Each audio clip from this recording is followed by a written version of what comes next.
Hello, everybody. I'm Joe.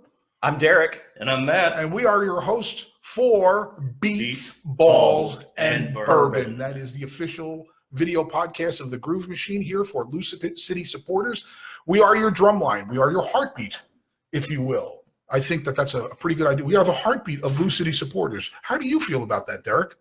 I feel fabulous about that, actually. How are you doing? How are you? I'm doing great. You look good. I put in about 10 machines today downtown, machines being copiers, and I feel like I've ran a 5K. Well, you know what? You look good. Thanks. And it's a hard gig to have in this time of year when it's very hot out. Yeah. So, I had to peel my clothes off of me. They were stuck to me. Tell us more. No, not yet. Not yet. Are you? Da-na-na-na-na. Okay. Oh, God. Matthew, how are you, sir? I was better a few minutes ago. Until I pictured Derrick peeling his clothing off. And then, Now I have to pour some. what do you do for a job? What is your living? I work in IT. I'm a systems engineer. He's a systems engineer. You've got smart folks here, I think. Mostly. Maybe. But anyway, we have a great show lined up for you. First, we want to say thank you to our guests from last week. We had Katie Harper. We had That one guy, Sean Reynolds. That one guy, Sean Yeah. Reynolds. That Sean Reynolds guy was here. He was pretty cool. And then we also had Evan Floyd, who was wonderful from Scouse's house. I think the Bugsy O'Malley deal was quite fun. He emailed me. I think I didn't know that he knew what the email concept, but he did email me. And we want to thank him very much for being on. I think we'll have him on again very soon. So today, And let's not forget the important contributions from Colo. yes, Colo. Colo was Apparently very eating kind. a raspberry, I think it was. Yeah, really. So that was a great time. So you can go back. We have a YouTube page that you can check out. We have our 2 shows loaded up there. This does get loaded up to YouTube on every Friday morning. So hopefully you'll check that out as well. This show is going to be fantastic. We have Ken Luther, who is one of the first presidents of the Coopers. He will be on. Kenny Alward, who's already showed up. Hello, Kenny. How are you? Hey, what's going on? Kenny from Scouse's house. And then Sean, a farmer, is going to be calling a little bit to tell us a little about something we really need to start doing. And that's start pushing some of these charities, right? Absolutely. We got to push as many charities as humanly possible. That's correct. We want to create an envelope here where people can sort of get together and do that. And then, of course, our first guest in a little bit is going to be none other than Lance McGarvey, who I consider the voice of Louisville City. I can hear him right now. He's not saying anything. So anyway. Quiet resonance, if you will. Yeah. So we didn't have a show last week, so we're not going to do a review of the Lip FC. FC or whatever. Louisville, Indianapolis Proximity Association football contest. Thank you very much. Epic hack. Which I can't believe you call it that, but that's great. I mean, I can. Anyway, so we're going to have all our guests, but as you know, unless you don't know, this is the first show that you've watched. We don't do any heavy analysis of the games themselves. You have some fantastic podcasts to do that. You have the Derby City Ultra show. You have In the House, the Scouse show. You have Barrel Proof, which is the Cooper show. And then you have the radio show, which Lance is a part of every Saturday morning. Hopefully you're checking all of those out. This one, we do something a little different. We do a little poetry. Did you get Podcast Luchador? What's that now? Did you get Podcast Luchador? I'm sorry, Podcast Luchador. I apologize for that. I'm sorry to Martin and to Jorge. Yes, that's also another one that you check out. But today, we're going to do a little review of our game last week. Very happy ending to our game last week. It was nice. It was. And we're going to begin our review. As you know, Uncle Luigi comes by. And Uncle Luigi tells us a little bit about the game and some of the things around the game. So Uncle Luigi is now going to help you out. This one doesn't have a title. And it's got a little bit of a surprise, actually. We got a little bit of surprise for all you fans. All 3 years right now. No, I'm kidding. So here are you ready? I'm ready. Okay, how about you? You ready? I was born ready. I got my feet set. Feel free to interrupt, but here we go. Get around, you people. We're going to talk about that game. It's time for Uncle Luigi to tell another tale. 3 points we was needing because in the standings, we're starting to drop. And we here that love Lou City do not like to fail. We's here used to winning. And we like it them 2 stars that we proudly wear above our crest. But we keep dropping points to teams that maybe we shouldn't be losing to. And we're going to have to work really hard again to be the best. Now, our opponents that day was that team there from Nashville, a city that is known all the world wide for people that write songs that creatively tell you about how their deer hunting dog just freaking died. And and this is the truth. This is the truth. I do like country music. I can listen to guitars and fiddles all day. But when it comes to them banjos, after that movie I saw, when I hear one, I'm running the other freaking way. Yikes. I mean, hey, no need to deliver me anywhere. I'm good. I mean, come on, it's a little bit disturbing after watching that scene. It took me quite a while for me to feel better. And the last time I heard anything squeal like that was the last time I hung out with my cousin Loretta. Remember her? No? Oh, my gosh. Okay. But it's true. When I like to reminisce, I mostly like the older stuff. Waylon Jennings, Merle Haggard, Charlie Pride. And then David Allen Coe, he said, "Yous don't even have to call me by my name." Oh, that's good information if you're trying to stay out of the inside. Okay. And then there's ladies like Loretta Lynn, Tammy Wynette, and Patsy Cline, who etched out paths to stardom on their own. And then there was Dolly Parton, huh? And then she sang about that tramp, Jolene. Hey, Jolene, how about leaving that old lady's guy alone, huh? Well, it's not very nice when you do that. Not at all. You know, we got a word for that. It's called Bhutan. But anyway, we won't talk about that. And then there's some people, they just flat out hated country music. Like that old dead jazz drummer, Buddy Rich. But that old rat bastard, he wasn't very nice. You know what, Buddy? You was a son Whoa. What? Luigi, we have talked about this. What's the matter? You gotta watch the language, man. But I didn't say nothing about his mother this time. Is that? It's not good. good. So what do I do? I can't say it. I don't know. Son of still. Okay. I tell you kind of about his mother. I'll tell you what. Okay. Sometimes in your side you get a stitch. I say sometimes I do like 3 Hail Marys. Everything's good. Mm-hmm. But Buddy only gets 1 Hail Mary because, hey, Buddy, you were kind of a prick. Okay, here we go. That's original. What's the next line? Come on. And then they got this new hit stuff that some kids kind of like. I understand it is called tractor rap. But all I hear when I listen is a pop tune with a twang. And to me, that is nothing but tractor crap. You understand what I'm saying? Yeah. Mm-hmm. All right. Do you have your horses in the back? Do we have the music there? No, it's just taking a long time to load. Okay. Oh, how about that? As usual, I'm rambling. This is making no sense.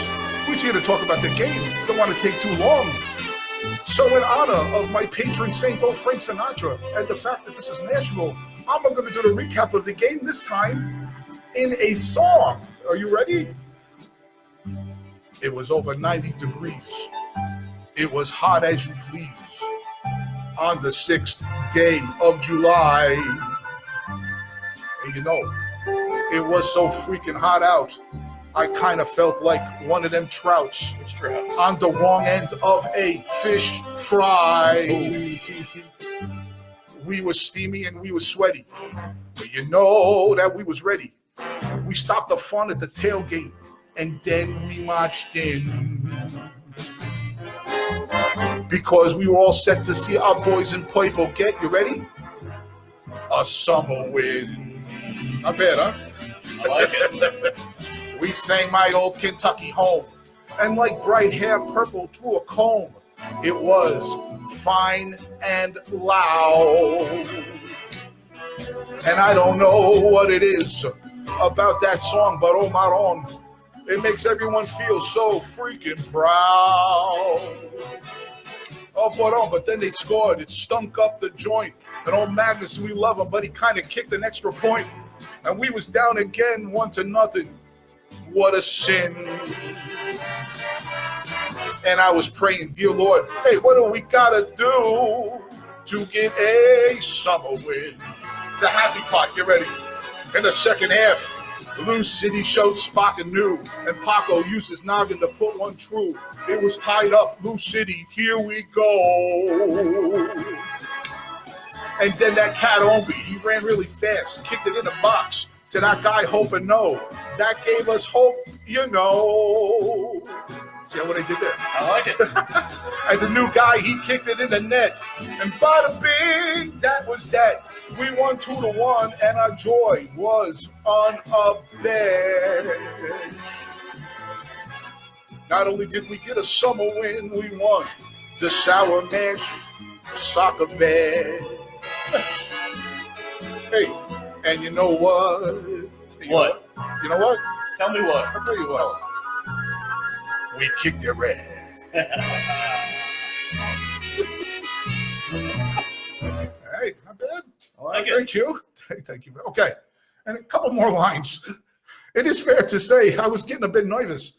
I mean, we was always losing at the half, feeling pressed in. And after listening to Scouses in the house, I hear that Coach Hackworth can drop F-bombs like them planes flying over Dresden. But in the end, it all worked And out. by F-bomb, he means fuck. Hey, Maron! But in the end, it all worked out, and we got a win, and we had a good time to boot. But and to top it all off, that Sunday night, our ladies, they won the World Cup, and to them, we're gonna say salute. Salute. All right, there's your poem for the game.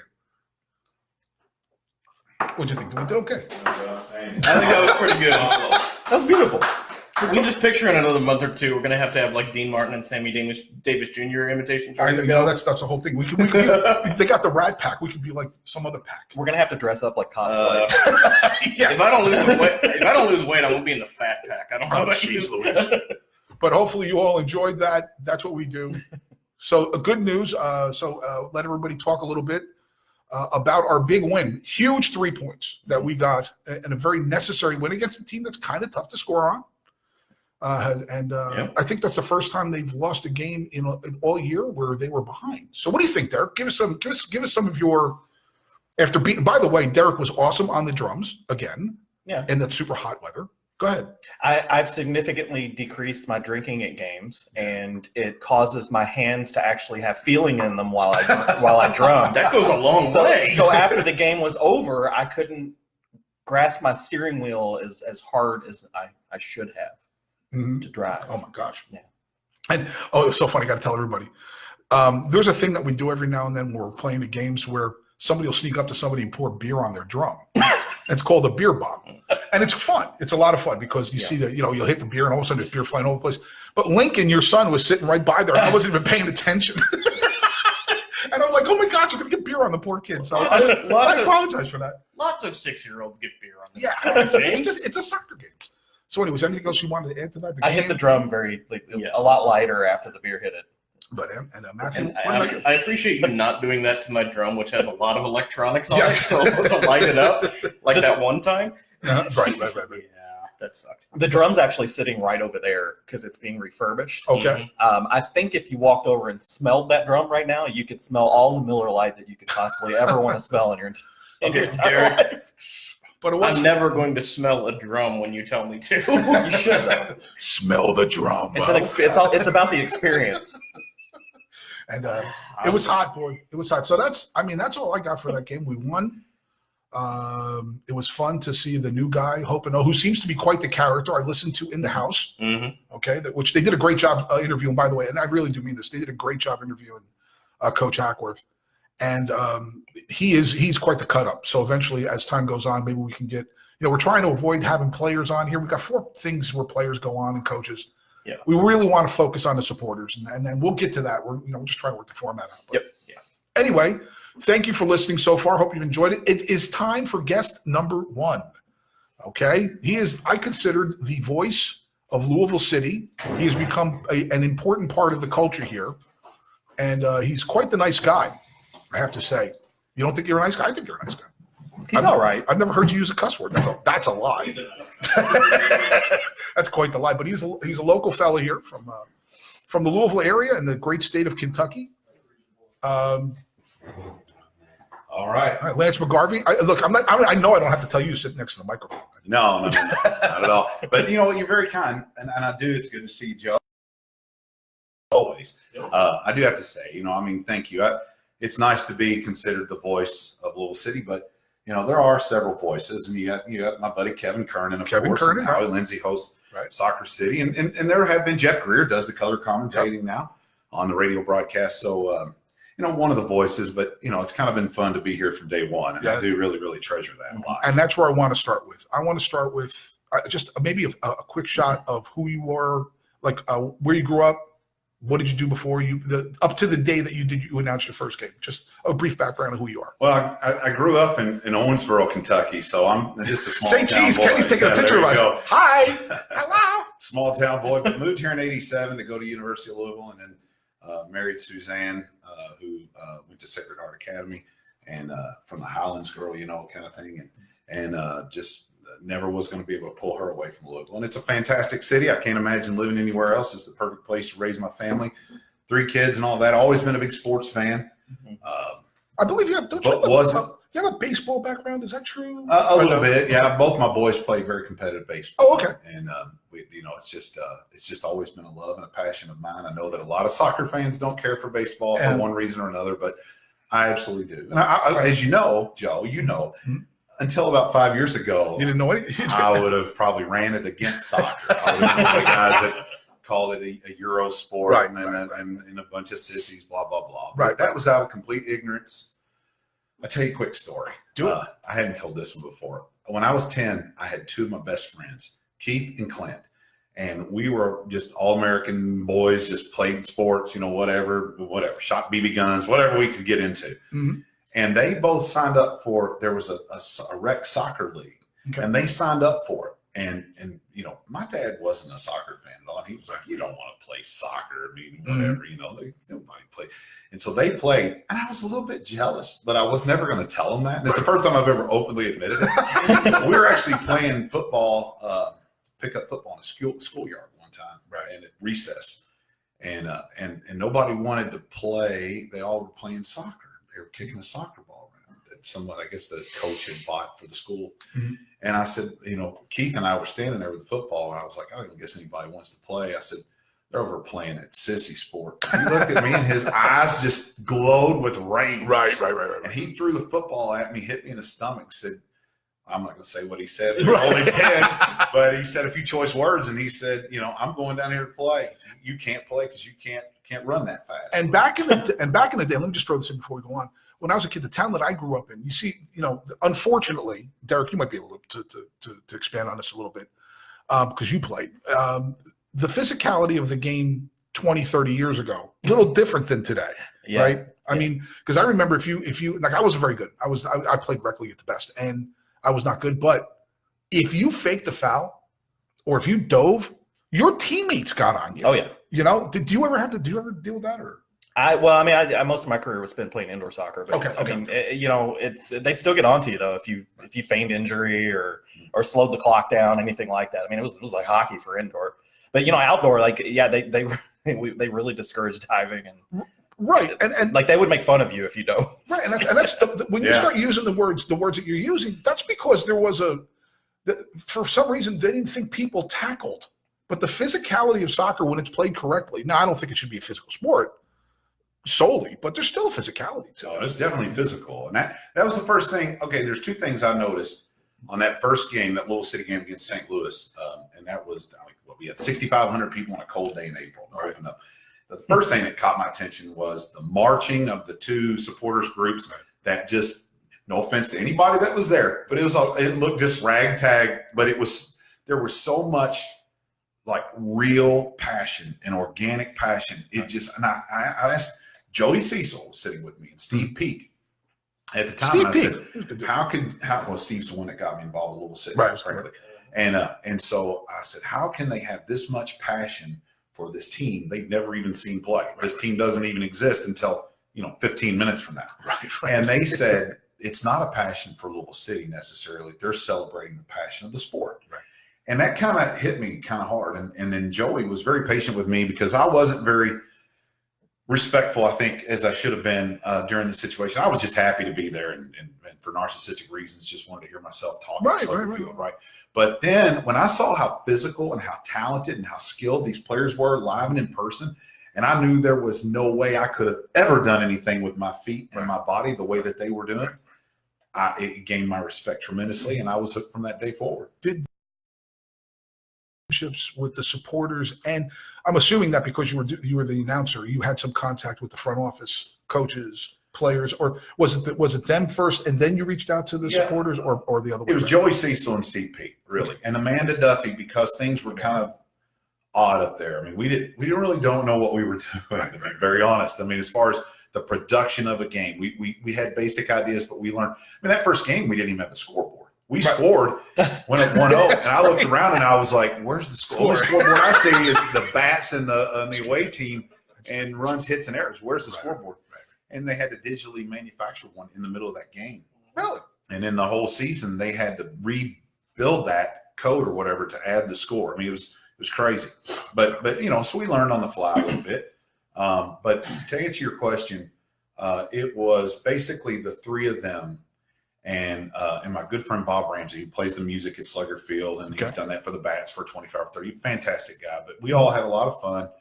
And so I never really had I didn't know, frankly, how to even relate to the players and coaches. What the hell am I going to say to them? Oh, you guys are good. Right. I don't know, man. I mean, I just wanted to do my thing. The way I started getting engaged with the fans is through Twitter. Okay. And I thought, I never had social media before. And Twitter is such a benign, kind place. It's a great place to foster very healthy relationships. Well, that's great. Yeah.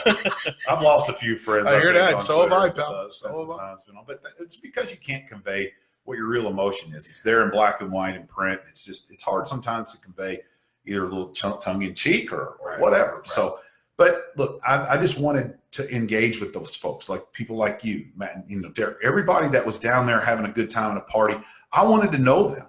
Right. And the first ones I met with King James of the Heretics and Mark, those guys, they were really, really super kind to me at Against the Grain. The good kids. And then Jorge came in, berserker with the mohawk. He bought me a beer, and he's the first fan that bought me a beer. And then from then on, I was like, these are amazing people, and I want to get to know each and every one of them the best I can. It's been really a lot of fun over the last 5 years. Okay. And then you started to announce it. Did you have a plan as far as what you were going to do with the announcements, as far as were you planning on your signature deal now, or did it just happen, or what happened? Oh, that's good. Were you talking about the Lou City goal call? Yes. No, I didn't do anything at first. When they would score a goal, I just waited, until the noise died down, and then I would announce who it was. Okay. But a lot of that was because we couldn't figure out who it was. We couldn't see it. We didn't know. We didn't know who the players were. Even Steve and Joey knew somewhat, but we only could tell by the color of their shoes who they were because they were so new. We didn't know them well until halfway through the season.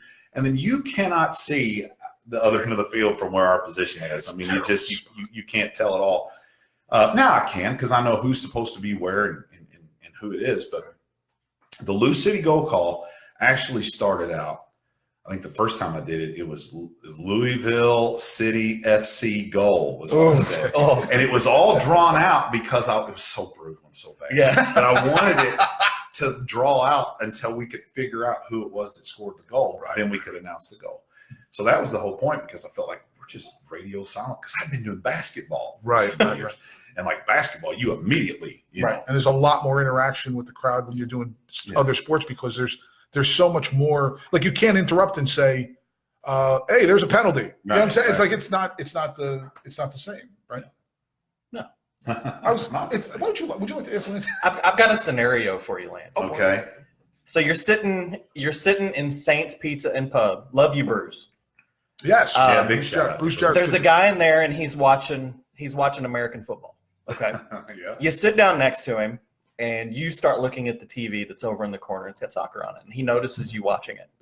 And he says, "I don't like watching that soccer. They never score.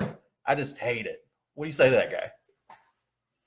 Well, it's odd that you say that, because that's happened a number of times. I think it's happened to all of us. Times with my little city shirt on in a bar, and I'm not going to name the bar, but as a matter of fact, I actually every time will say, you know what, I used to think exactly the same as you, man. I couldn't stand it, but I started to really get to know the game and get to know the sport, and it's so much more involved than just goal scoring. It's so difficult to score a goal. It's actually euphoria when a goal is actually scored.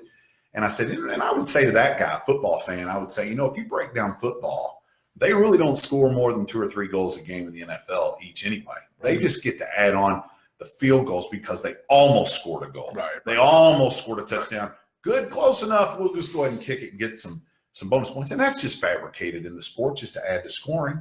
And then you get the extra point or the 2-point conversion. So it's bogus. I mean, really, if they kept touchdowns as the only goals, the scores would be 4-2, 3-2. Very good point. Excellent point.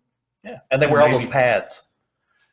Yeah, exactly. I'm not going to get into that debate, dude. You go stand out there like one of those 300-pound linemen. Hear that? You, dude. Hear that? Go right ahead. I love all of it. I watch like literally anything like sports related, because I just enjoy watching people compete. Yeah, I mean, I've seen you talk about NASCAR on Twitter. Yep. And I mean, I'm the same way.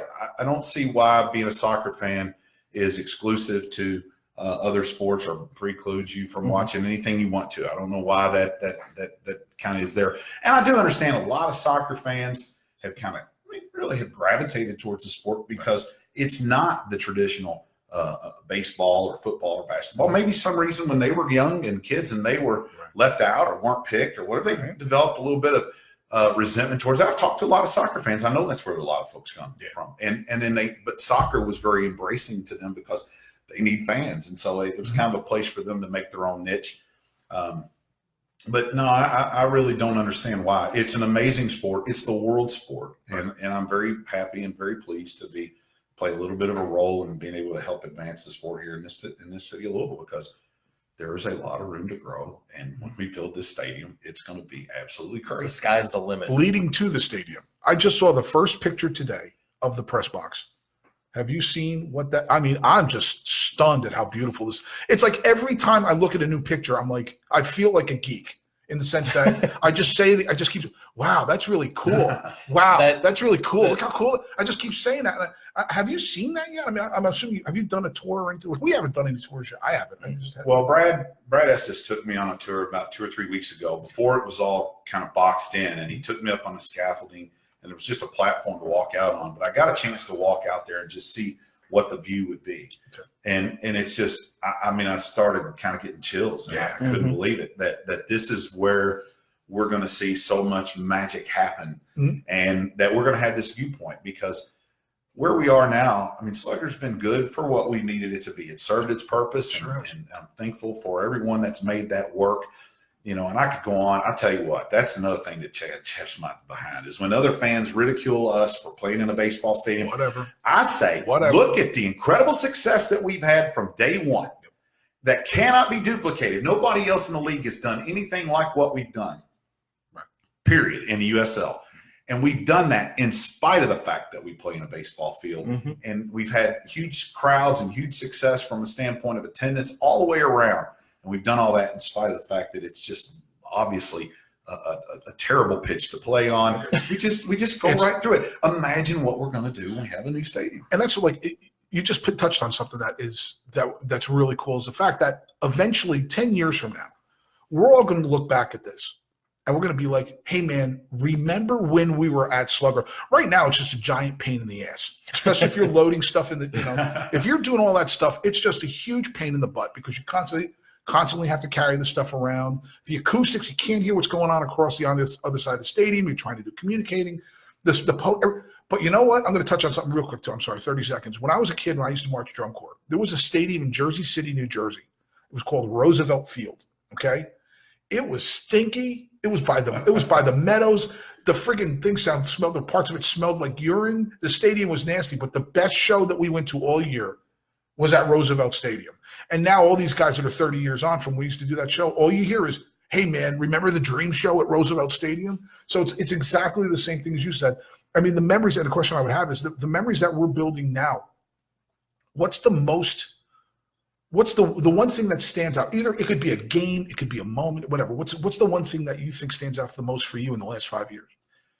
Well, I mean, gosh, you go back to the Eastern Conference Finals and the PKs and watching the entire supporter section. That's mine. Mass exodus, or whatever you call it, over to the other end of the pitch into Scouse's house. That was cool. I mean, from my vantage point, that was just badass as hell. I can't even articulate what that was like seeing that. I mean, I get chills right now thinking about it. And seeing Richard Ballard's goal. I mean, you know, we went down one PK. We went down a kick, and Ranjitsingh had a couple saves there in a row, and then Richie Ballard put that one away.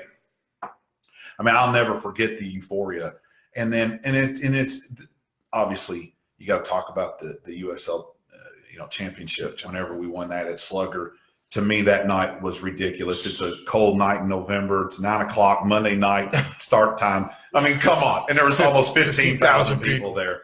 And if you had said that 10 years ago to somebody, no. If you had 5 years, I would have laughed at you. I'll bet you $100 against your one. You know what I'm saying? And you'd still take the bet. Sure. Oh my gosh. Well, when Steve Peake and we met through a mutual friend, and it's a long story. I won't bore you with all that. But when we were very informally talking about a professional soccer team. He asked if I'd heard about it. And I said, yeah, I heard something about it. I mean, we've had a bunch of those, though. He said, well, we're going to play at Slugger Field. And I kind of perked my interest. Okay. And he said, we need a PA guy. And Phil says you're really good. And I said, well, I've never done soccer, really. I mean, he said, don't need to. Don't worry about it. But just, I said, all right, man, I'll do it. But I thought there'd be 1,000 people there. I thought he would last a season and be gone. So it's just incredible. The fact that we're building a $70 million stadium in this district it's stupid. It's insane. It's just crazy. And how's that tattoo? So it's Should've now. shown them. You got one just like Oh, it. that's right. You both got one, right? Yeah, look at there. Oh, Yeah, we got those the Nice. same day. Nice. Got tattoos. I got one tattoo of a guitar. I love it. I'm not as cool. No, But no. Get I you nice just, little city tattoos, man. so now, like I said, we got the new stadium. You have the press box. What? I guess it's a weird way to ask, but it's an obvious question, but it's not. What do you see happening in the future here? I mean, obviously you see us competing and you see in the crowd. Is there something, what do you see happening and envisioning in that stadium and what the atmosphere is going to be like? What do you see happening competitively? What do you think? Well, I think that soccer won't look anything in 20 years like it does today, just like it did 20 years ago. Absolutely. And I think that a lot of things are going to change. A lot of teams in Major League Soccer, if not all of Major League Soccer, are going to collapse. I mean, that's a house of cards, man. I mean, based on what I understand, when the only money you're making is off of New entry teams. fees and franchise fees, that's a problem. Obviously, they're not generating a lot of revenue. It's sad on the state of soccer, but look, man, it gets deep. I don't know enough to profess all that, but I think the landscape's going to look completely different. And I know that Louisville City will be right in the middle of it. That's what the commitment of this ownership group is all about. I do think we'll have a professional women's soccer team, but I don't have any reason to believe that other than I just feel like there is a big demand here for it. There is. And I feel like the ownership group is excited about the possibilities. I had Amanda Duffy on Soccer City last year when I hosted a show. I wanted her to call in and talk to her about it. And she indicated that there was definitely an interest on behalf of the NWSL. I mean, they're a long way away. Obviously, discussions, I'm sure, informally have taken place, but we'll see. I do think, though, that Louisville is going to be in a perfect spot to have successful professional soccer here for many years to come. Yeah, man, I think we're set up really nice as well. And the thing that it's not even a concern. The only thing, because I think no matter what, once you get the new stadium, we get that vibe going, I think we'll have a consistent viewership. You're always going to have a little bit of an impact based on performance, right? I mean, no matter, I don't care what team you are, what sport you are, you can be Manchester United. If you're losing, less people are going to show up. Sure. That's just the way it is. Yeah, or FC Cincinnati. But I think the general base, the only concern I have is that we get too wrapped up in worrying about wins and losses and not developing a culture of supporting the team. Does that make sense? You know what I'm saying? I mean, I don't want us to turn into, there's like Cincinnati we just mentioned, who's Atlanta. These are cities that sports-wise, in all sports, and I'm not trying to dog them, but it's just the truth. They have reputations of being a little bit of a fair weather fan. Now, we may have seen a little bit of that with Louisville's football team recently. Mm-hmm. Is that a concern? What am I missing? Am I missing something? Well, I think, just as sports in general, attendance at stadiums during games is actually, really dwindling down a little bit as we go. I mean, that's happened a lot in the last couple of years. People have better televisions, they have better home theater systems, and it's a lot more affordable to do that. And to sit in for a lot of these major sports, these people go out. You take your family out to like a major league event or whatever, and it's going to cost you $500-600 just minimal just to get in the gate. You ain't thinking about eating the cheeseburgers and the nachos, man.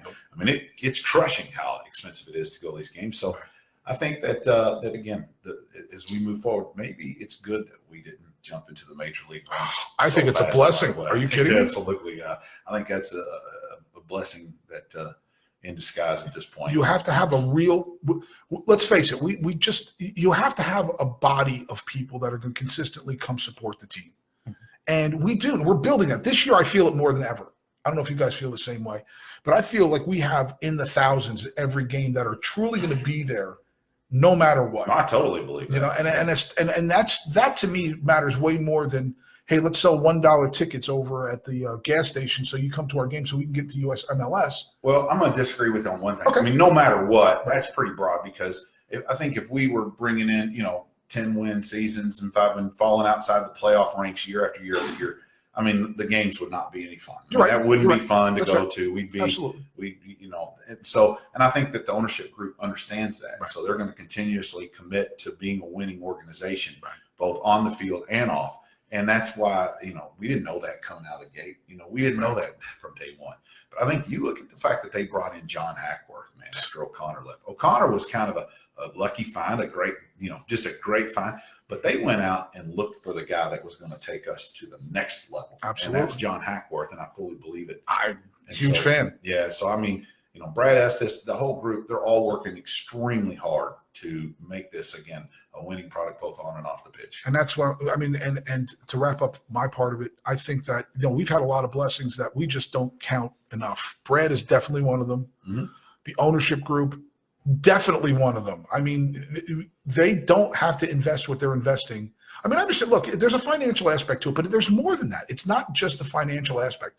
I think that there is an emotional buy-in on what's going on around here. And do you feel that? I mean, Man, after games, when I come down from the press box or whatever, and I see John Neese and Tim Malloy after a win, and they're smiling ear to ear and they're hugging everybody. Man, they want to win. Yeah, dude, it's about winning with those guys. They love to win, and that's what they want Little City to do. And so, I mean, there's definitely a lot of emotion and, of course, resources invested into this club. So anybody that doubts the desire in the hearts of those ownership groups and the front office and all that, their desire to win, you're not paying attention at all. You're not seeing it. Yeah. But also, we got to talk about one thing, man. I mean, there's a pretty recent topic that came up. Okay. I don't want to dive in too deep because Sure. I don't think we need to argue the merits of whether people should be saying YSA or whatever. Right.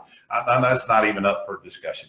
But, I have seen quite a few people have asked me, DM me, text me if they have my number, whatever, and ask me directly, why was Soccer City the only avenue of being able to tell people about that coming up or whatever.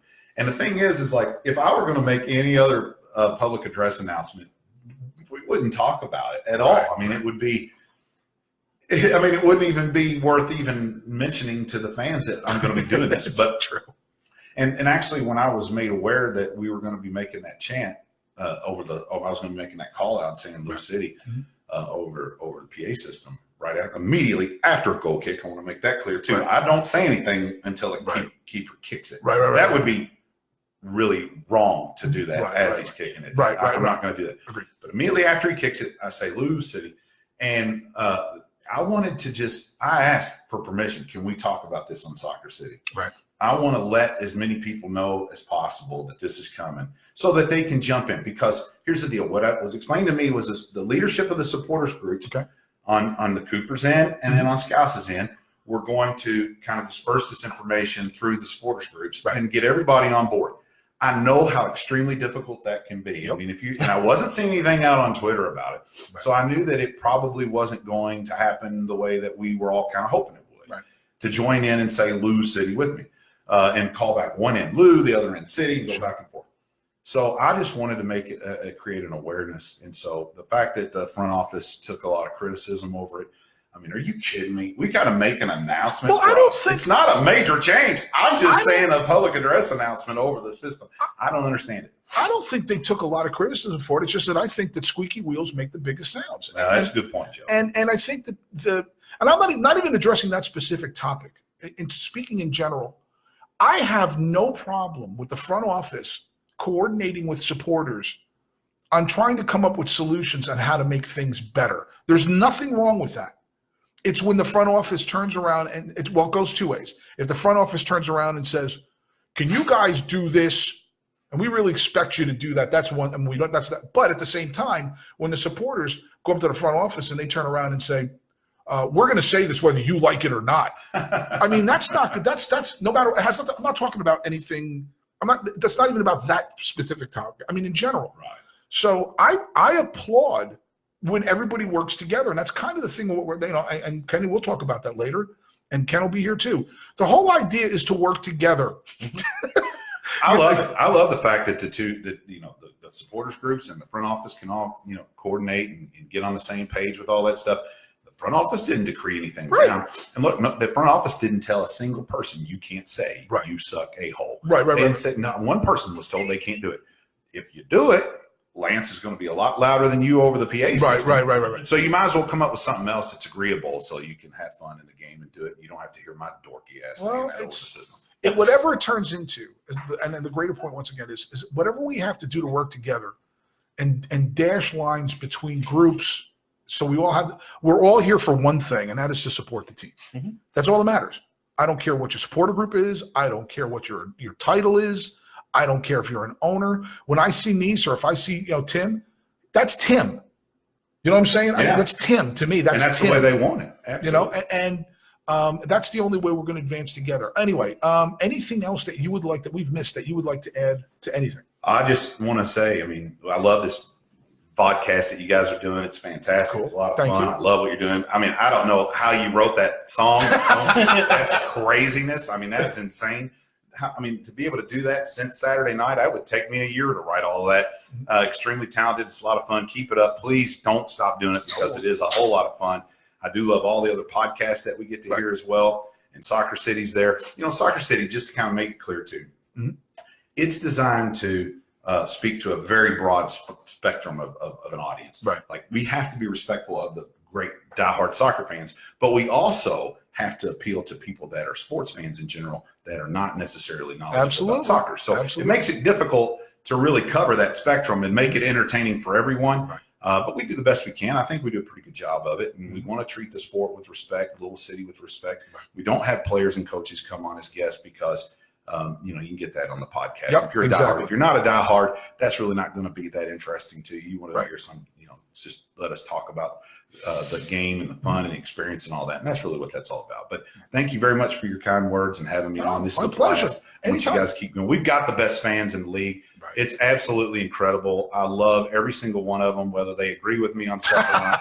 And we'll still go out and have that's a what family does out there. Speaking of a shot, Derrick, I heard you get shots if you come on as a guest man. I got you covered. Up, brother. You go. Matt, you got it? Oh, Matt's hooking it up. And I think just give me the cheapest bourbon you got, dude. Right. And I think that it speaks fridge, the cabinet right next to the fridge. Yes, ladies and gentlemen, we're in my apartment. And thank you very much. Derrick has been kind enough to for now. We'll have some announcements in the future. Absolutely. And I'm sure, Lance, I think that you would think it's a pretty good idea to take some of this gear and do maybe a little bit of a remote deal. Oh, dude, I highly encourage it. It's so much fun to do these kinds of things in front of a big audience and have people participate with you. That way you can get the applause from the thank you very much, Matt. Thank you, Derrick. All right. Cheers, everybody. All right, man. Cheers. Cheers. I got the beer in here. Every time we toast, we mention Brad Estes too. So there you go, Brad Estes. That feels good. Smooth. What'd you put in there, Matt? No, but what'd you get, Matt? Bullet Rye. There you go. Nice. And it went down well. No, but I think that for that kind of song that you did and that kind of fun, you would see people's faces light up. It's hard to do when you don't have an audience. So I highly now for me, it's fine. I'm an idiot. No. It's fantastic. So you guys keep it up, man. All right, brother. All right. Ladies and gentlemen, I want to thank once again Lance McGarvey. Lance, thank you so much, sir. Really appreciate it. Appreciate it, man. Thanks, Lance. All right. Thank you. Vamos Morados. Vamos Morados. Absolutely. Lance McGarvey has become an integral part, a very integral part of the whole culture here. And Matthew, I think that I think he's asking a question. Okay. Matt, when you start talking about the culture, mixing together as much as possible, I think there's nothing more important than everybody marching in the same step together. I don't. No, it definitely helps. Add your own unique little twist to it as we do that. But we're all on the same team. Everybody here wants the same thing. We call it the Purple Family for a reason. That's not lip service. Absolutely. And I can remember when I first saw you with the makeup when you did the Sting thing. Immediately, first thing I thought of is, holy crap, that thing is going to cake to his face because I don't do face paint. I don't know nothing about that stuff. But then the second thing, I'm like, this is a unique individual, and that's I get that a lot. And it's all about that grease paint, man. It is all about the grease acrylic paint. Grease paint would freaking kill You're me. using that's acrylic paint. That's acrylic. That's the cheap crap you get at Walmart. That's even more impressive. Jeez Louise. Well done. Is it hard to get off? Is it? No, it's dead simple. You just use water. Okay. That's why I use it. Let me ask you a My question. pores would get upset. I'm so lazy. You don't understand this. I don't think. I have sensitive skin, so. I'm going to ask you a question. You were a Columbus Crew supporter. Absolutely. I've been to games. So was Matt. Matt, did you go to a bunch of games beforehand? Or? No. Okay. I went to a Columbus Crew game in like 16, I think. You know what? Maybe I'm thinking about Wyatt. I think that's okay. Why was Columbus Crew? Yeah. Now you've been to games. I've been to a lot of Columbus Crew games. Right. Did you expect when you came here to see what we do culturally after going to MLS games?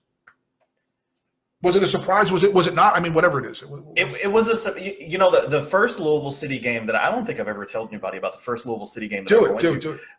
Tim Daly called me up one day and he said, "Hey, you want to go to a Louisville City game with me?" And I came down and I was like, "Oh, this is going to be goofy," because I spent half of 2008 in Columbus, the year that they won the MLS Cup. Okay. And I was in that supporters group, and it was insane. They call it the Nordeck, and it's absolutely just, right. Those guys are crazy.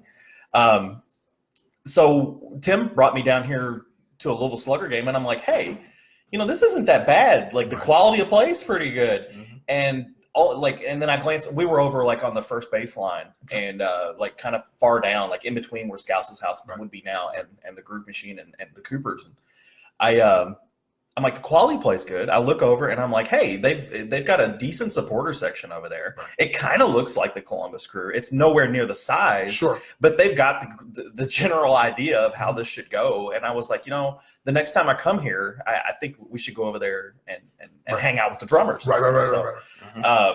And that's when I fell into the whole, like, we went to Bellarmine and watched played Detroit and all that stuff, but.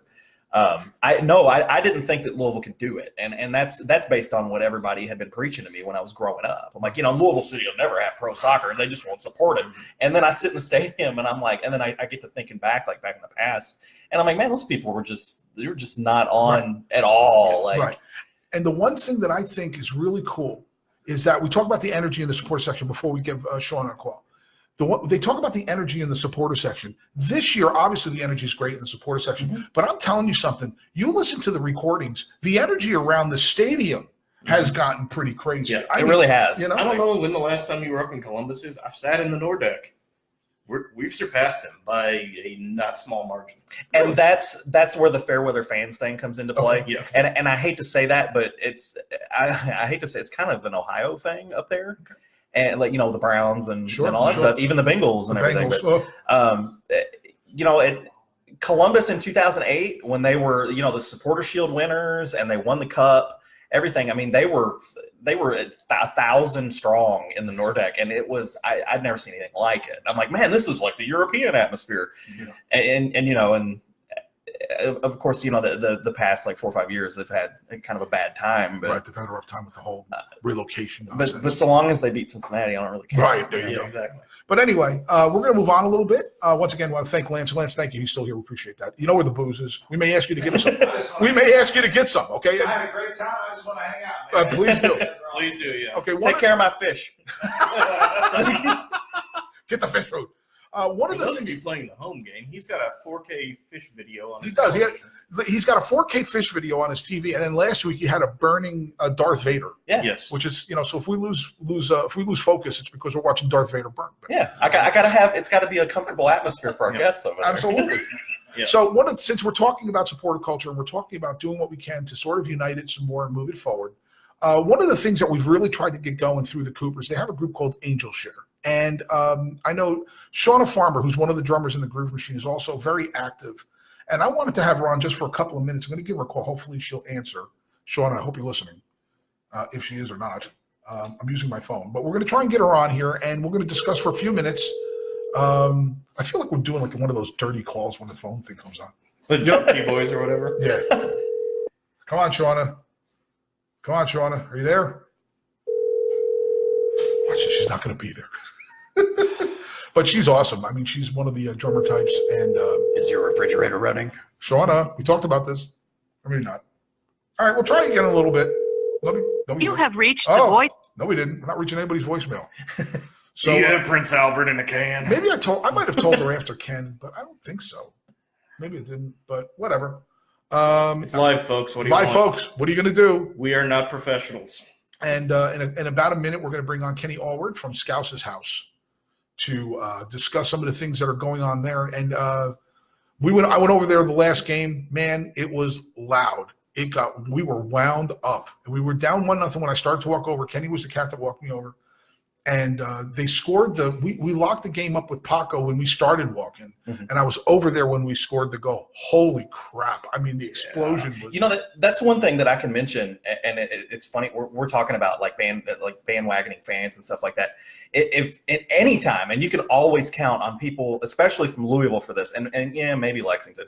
But anyway, Louisville fans, if there are opposing fans, football, baseball, any of these different sports, right. if there are opposing fans in any of our stadiums, our citizens here in the city, they step up and we go to town against opposing fans. Right. We like to make there's little one, ruckus. yeah, and so at Louisville City FC games, you know, you get these guys that come in, families and stuff that have never been to a game before. They're like, hey, there's people from out of town here watching this game. Right. Let's help drown them out. That's what what the city does. Right.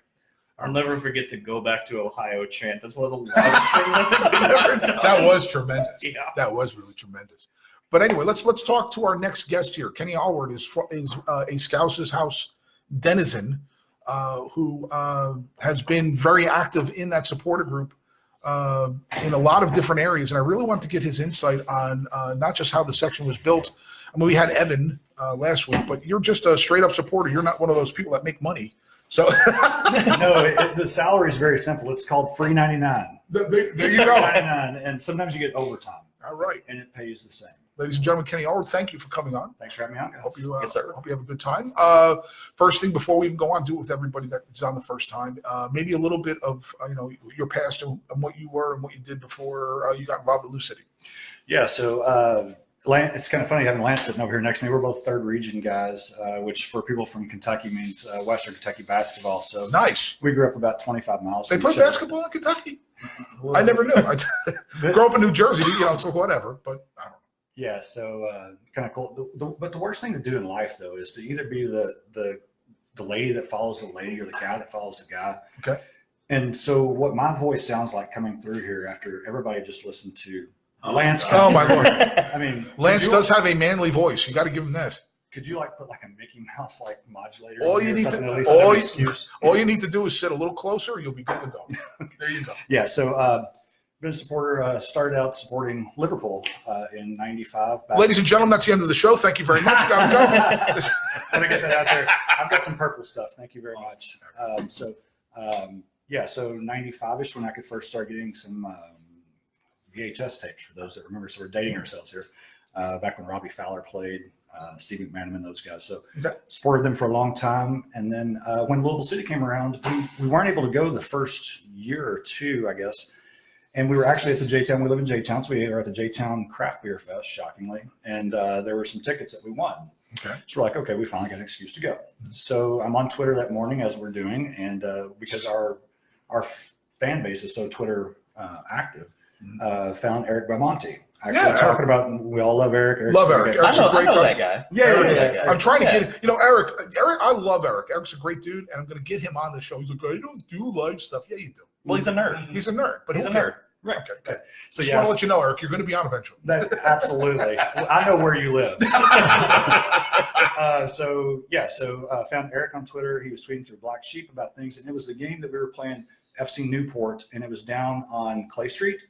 And we did the whole March In the Rain. I don't know if you remember that. It's like 3.5 years ago, something like that. We were down there by the Goodwood Brewery thing. Oh, yeah. And we had the whole street party. Yes, I remember that. That was when they all camped out under the bridge and yelled at us. Absolutely. Right. That was good. And so there have been a couple revisions to that same stance and theory of coming through there and then yelling at us. But anyway, so we go down there, and Eric then introduces me to Scouse, and we found out that was a Liverpool supporter. And then Scouse and I obviously kicked it off really quickly. And then I kind of got involved. My first game, actually, I was in the Cooper section. Okay. And had a blast bouncing the entire game and doing the whole thing. My wife was there, and two of our friends who still are season ticket holders. Mm-hmm. So we did that, had so much fun. Then we're like, well, we'll try it over on the Scout side for the next game. So we did that, and just our relationship with some things that we had in people. So that's how we are. So we're season ticket holders and do a lot in the sponsorship side as well. And you mentioned someone that you constantly refer to when I speak to you as your smoking hot wife. Yeah, Shannon. So Shannon? everybody knows Shannon for one reason, that they think that she's probably halfway like visually impaired Okay. because she's married to me. Oh, jeez. And then you look at the tailgate, and she takes care of most all those things. She's I will- listed as party Let me animal. interrupt.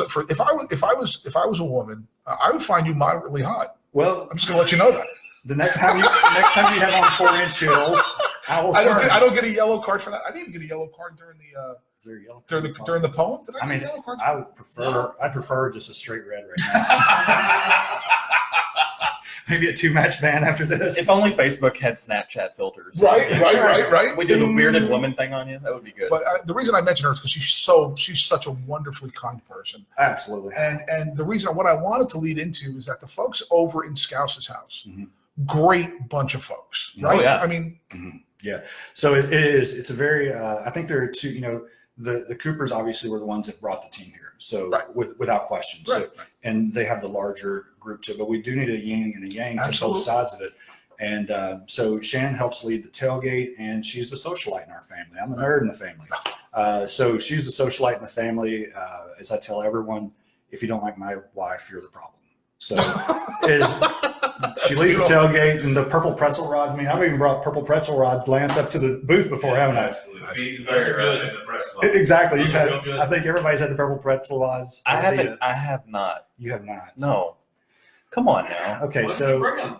well, Shannon, are you watching this? Oh my gosh, we just totally ganged up on you, Kenny. We're so I know, sorry. right? And And you know what even makes it worse? I think I just pulled a hand. What makes it even You're worse? faking an injury? What makes it even worse is that last week Evan came in. He brought us booze. He brought us pictures. I just we apologize for that. We apologize. We don't mean to gang up on our guests like that, do we? Yeah, exactly. Eric, don't come on this show. Run. The next thing you know, they're gonna be talking about Stacy, and then things are gonna get really weird. That's so funny. Yeah, so I didn't bring any of those, but the other thing she has is a soccer pitch taco dip that actually got retweeted by the USL last year. Really? Yeah, so it's a guacamole. So anyway, fun group over there. It's a different side. And I think part of it also just matches kind of the layout of the section that we set in. It's picnic tables. It's more of that. Right. So there's more of just kind of casual moving around. Right. As you saw last week, and I'm sure we're going to lead into that. Sure. We can get pretty loud. Pretty loud. Pretty loud. And the one thing I love about it doesn't. I have no family, so I mean, I have family back east, but I'm family. Well, I've got the purple family, but I don't have kids or wife or any of that stuff. So I don't have to worry about making sure that they're entertained if they're not 100% in the game. You know what I'm saying? You've got your son there, and I don't have to worry about that. The thing that your section offers is that you've got the picnic benches and you've got the back thing. So if you need to make sure that they are, they're not going to stay so wound up in the game, you've got a place for them. And that's why that's one of the things I like about that section, right? Yeah, absolutely. And just kind of dovetail on some of the things that you were talking to Lance about earlier with the press box and how that's going to look. Mm-hmm. The way the front office has been working on the new stadium, they're even looking at how our culture has evolved. Right. So the culture on the Coopers is much more loud with the banging of the drums, and we need that. We need that badly. The Scouse's house is a little bit more of a family type setting with still the loud section to it, but there's a lot more moving around and stuff. Mm-hmm. So we will be on that end that would be the northwest side of the stadium. Right.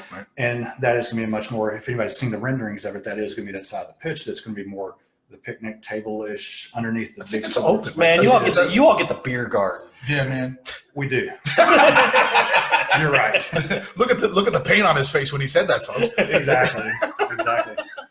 And I think with the open end too, I think the one thing about sitting at the open end of a stadium like that, you're going to get pummeled with sound, boy. Oh, because all the sound comes out that way. Absolutely. So it's just going to be like a freight train. Running right out to the river. Some of us will get tossed out there every once in a while. So we're also looking forward to, I'll tell you, I had now I've been over in that section a few times trying to play drums and stuff like that. This was the first time that I went over there where really I felt the anxiety of wanting to play some more. Not that it was bad or good. I'm not so like it certainly wasn't bad, but there's something about it, and it sounds like, and I'm not putting anybody. You tell me. It sounds like maybe we can get a little bit more going on as far as some drumming and a little more. I know that that's not what you all want, and you should want that. The nonstop sound. It's not that we don't. And it's so that's not completely true. Okay. It's just that's what you all are known for. Right. But hopefully, it sounds like a little bit more of that organized with a couple more drummers over there in the future would be a good thing.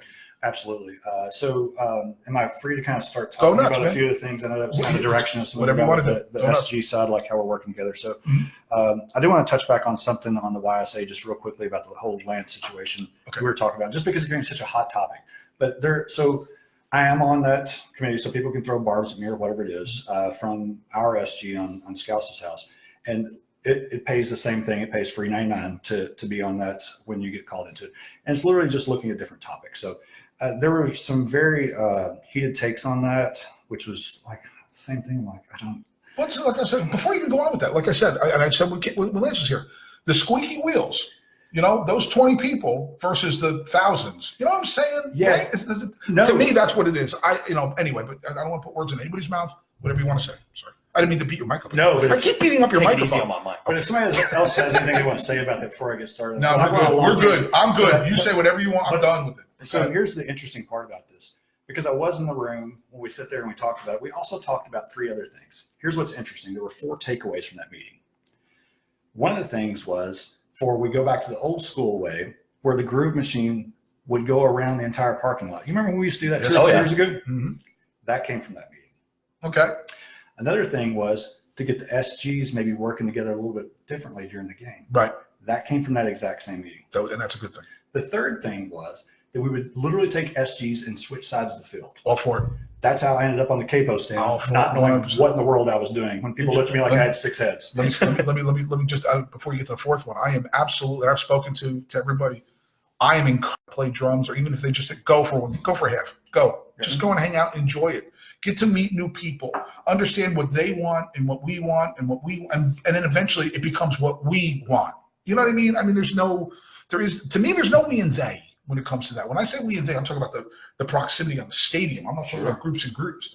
I'm talking about eventually when we get into a stadium where the acoustics are pretty much going to be awesome. Mm-hmm. And one drum could carry the whole thing, but there won't be just one. There'll be like 10, so deal with it. Sure. But So loud. we'll be able to communicate musically and audibly way easier than we can now. It's impossible. I don't want to say impossible. It's next to impossible right now. But go ahead. I'm sorry. No, that's perfect, because so there were 3 things that organically came out of that meeting. And let me tell you, this is not like a skull and bone society. It's literally, we just get together, and it's typically late on a weekday, and it's like, can we not start this a little bit earlier? I'm one of the older guys in the group. I'm like, can we start? Anyway, so we're getting there. So there's not a lot of glory or fame to this. The 4th thing was actually the YSA thing, and it was brought up by the league. Okay. So social media, if you all take a chance to watch this, just listen to me for a second. I never saw, and I think Taylor Sorrells put a very nice little note out about this. Taylor put on there, and it was very true, that he never saw anybody supporting YSA before. Nobody even knew what it was. Right. The league sent a note and said, we're going to get rid of the mics, just like Lance said as well, on the field if you don't clean this up. Mm-hmm. Right. It happened to be the meeting that we were at this week. We get together like once every 6 weeks or something like that. Right.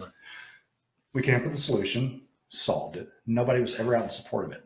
That thing happened. Everybody went off on it. Here's what's interesting. The other 3 things that I said that were so positive about, nobody's even mentioned. Right. Of And course, they came from the exact same meeting. Nobody ever supported YSA. Mm-hmm. People have always supported having the drums, getting the SGs together, and it's just all looked over. And like literally when you're sitting there as somebody that was on that committee, you're like, is that the only thing you could come up with this week on Twitter? Right. So Well, there's that. There's people that are out. Listen, I'm not even going to get on. It was 10 seconds.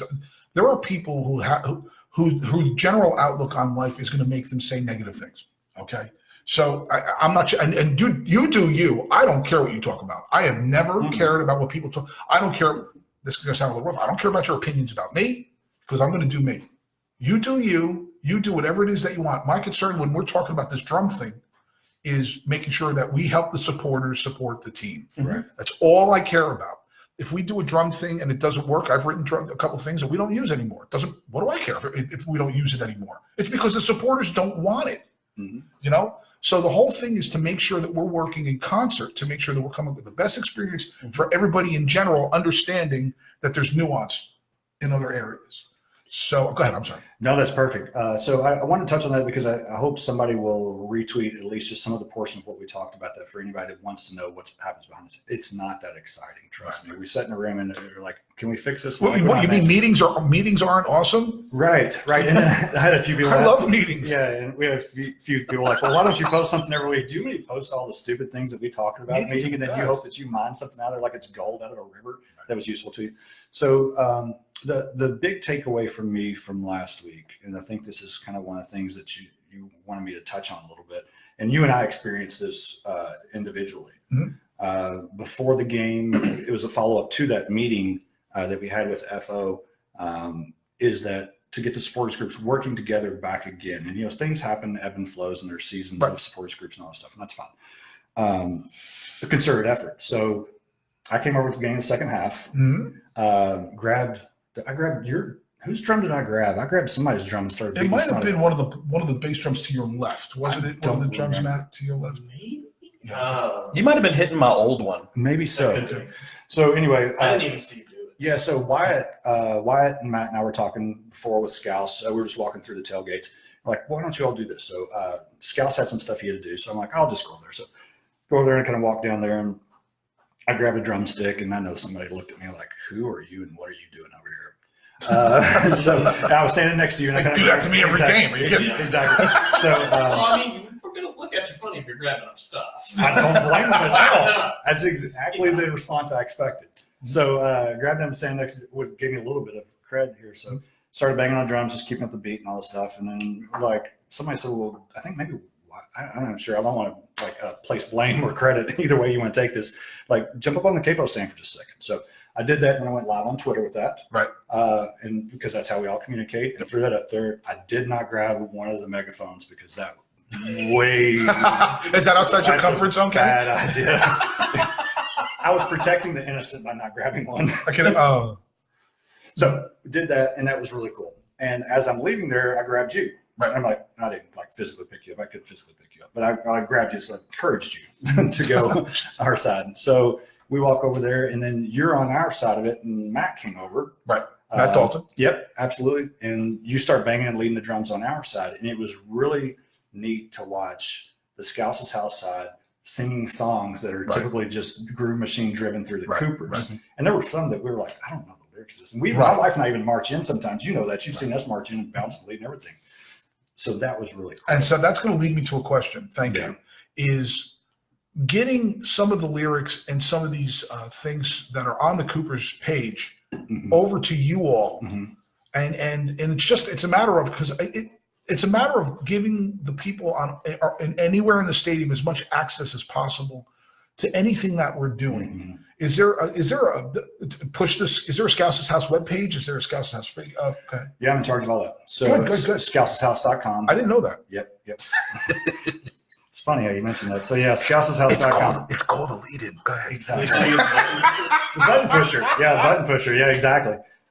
So there's scouseshouse.com. So send that over.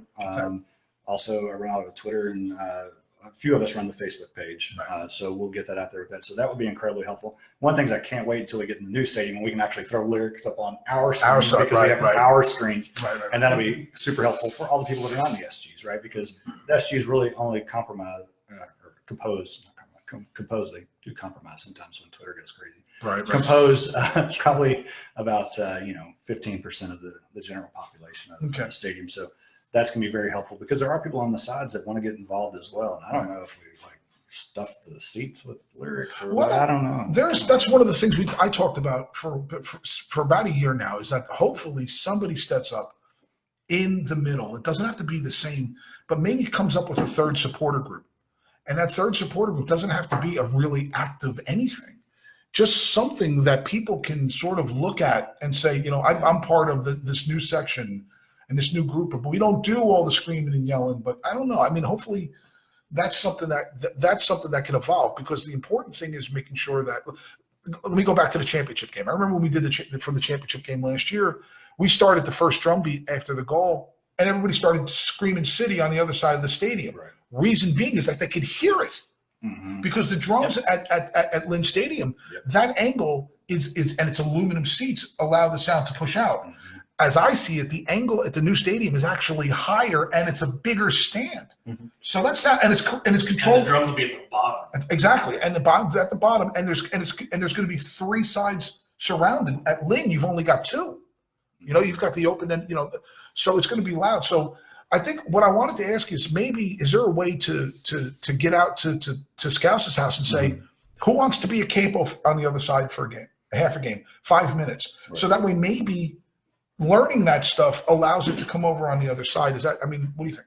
No, I think that's a great idea. So we do have 1 drum, sometimes 2 drums over there that we're banging, just because of the way the system is set up over there with it being a little bit more family. It's not as much about that, but you saw what happened as soon as you got over there. And Kevin Bosno has led a number of times. Kevin's a good drummer. Right, He can lead and do those things, but family in town and all the things, and he's not always doing it. Right. But he very, very good at it. But we also don't have the organized. It's not part of like our fan culture on our side to have the organized chance.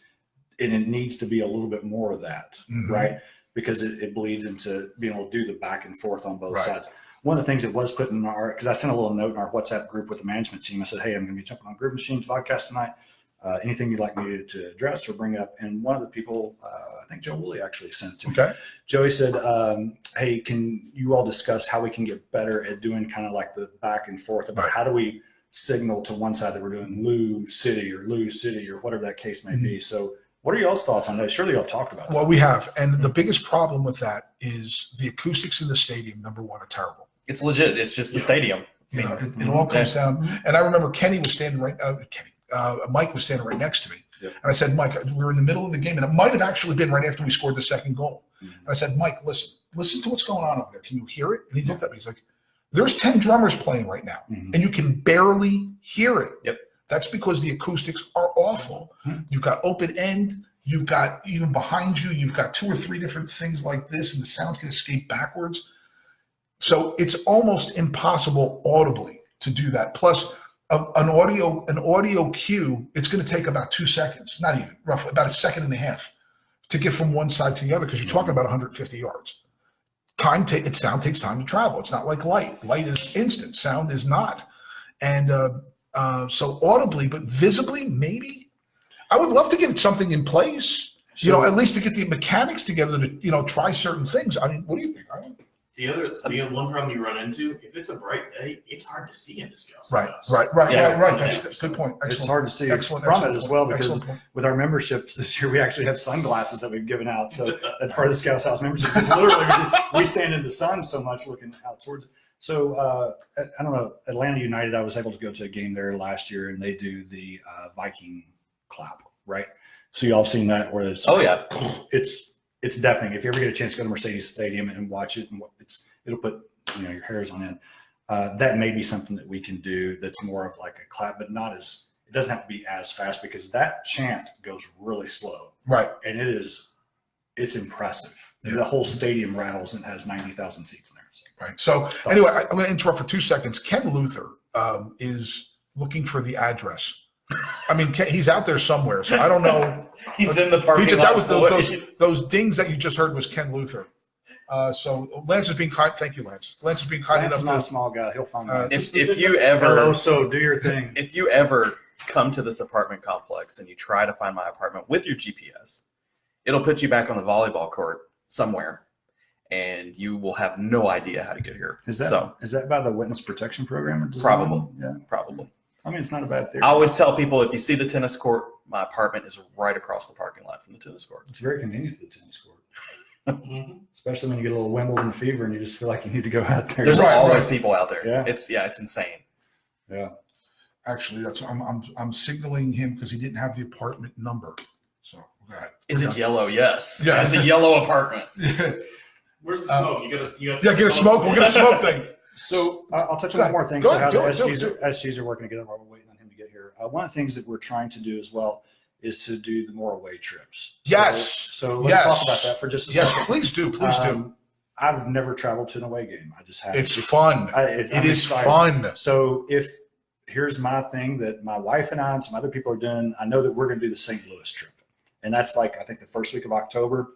So it should be good weather. St. Louis is a great town to go to. So if people are interested in that, all you have to do, you can obviously find me on Twitter or wherever it is, and let me know if you're interested as well. The front office is also one of the assets that they have, and this is part of the meetings that we have, is that they do have some ability to get us discounts on travel as far as like hotels and things like that. So they're trying to work better with us, and it's so great having Evan Floyd, who came from an SG now into the front office. So he knows some of the pains, right, that we have with organizing those things. So St. Louis is one that we're going to go to as a family, so I'm excited about that because I've never done away. Okay, and as one of the things we're talking, we were talking about that as well, is trying to get more of a presence at an away game, trying to get as many fans at one game as well. We've been to Pittsburgh, Matt, and it is, I mean, we had a blast. I mean, it was really a lot of fun. I've been to like 6 or 7 stadiums.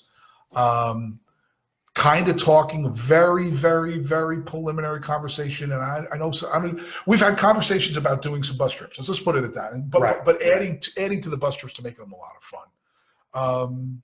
I don't have any other questions for you. I'm just hoping that you had enough information that you want to get out in this one. I mean, we'll be back eventually.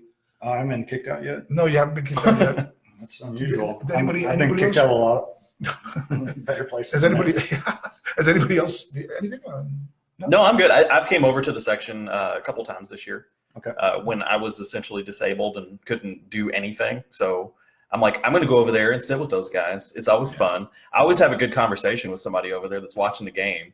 And it's more on a, we talk about strategy and stuff like that. So it's, it's nice. I don't have to, I'm not standing there for 90 minutes, getting a good arm workout, but it's always good. Like Matt and I went over there, a few weeks ago, and it was great. We just, it rained a little bit and you back up about 2 feet. That's all you have to do. That's all you have to do. Yeah. So if any of the people, from, especially it's easier from the SG side because it's easier to get them in because there is security there for that because it's open seating with that. So there's security to check you in. But if you see myself, Scouse, anybody over there, we can always help because they do work closely with us. So if you are in the Cooper's Groove Machine and you want to come over, please, absolutely. We love to have that interaction with it. We'll get you in the section. And your drums, by the way, sound a lot louder over there because we got a 10 roof 12 feet above our head. We're only going to set up one bass drum and one snare drum at the most. We will not put multiple drums over there. It's just it's too loud.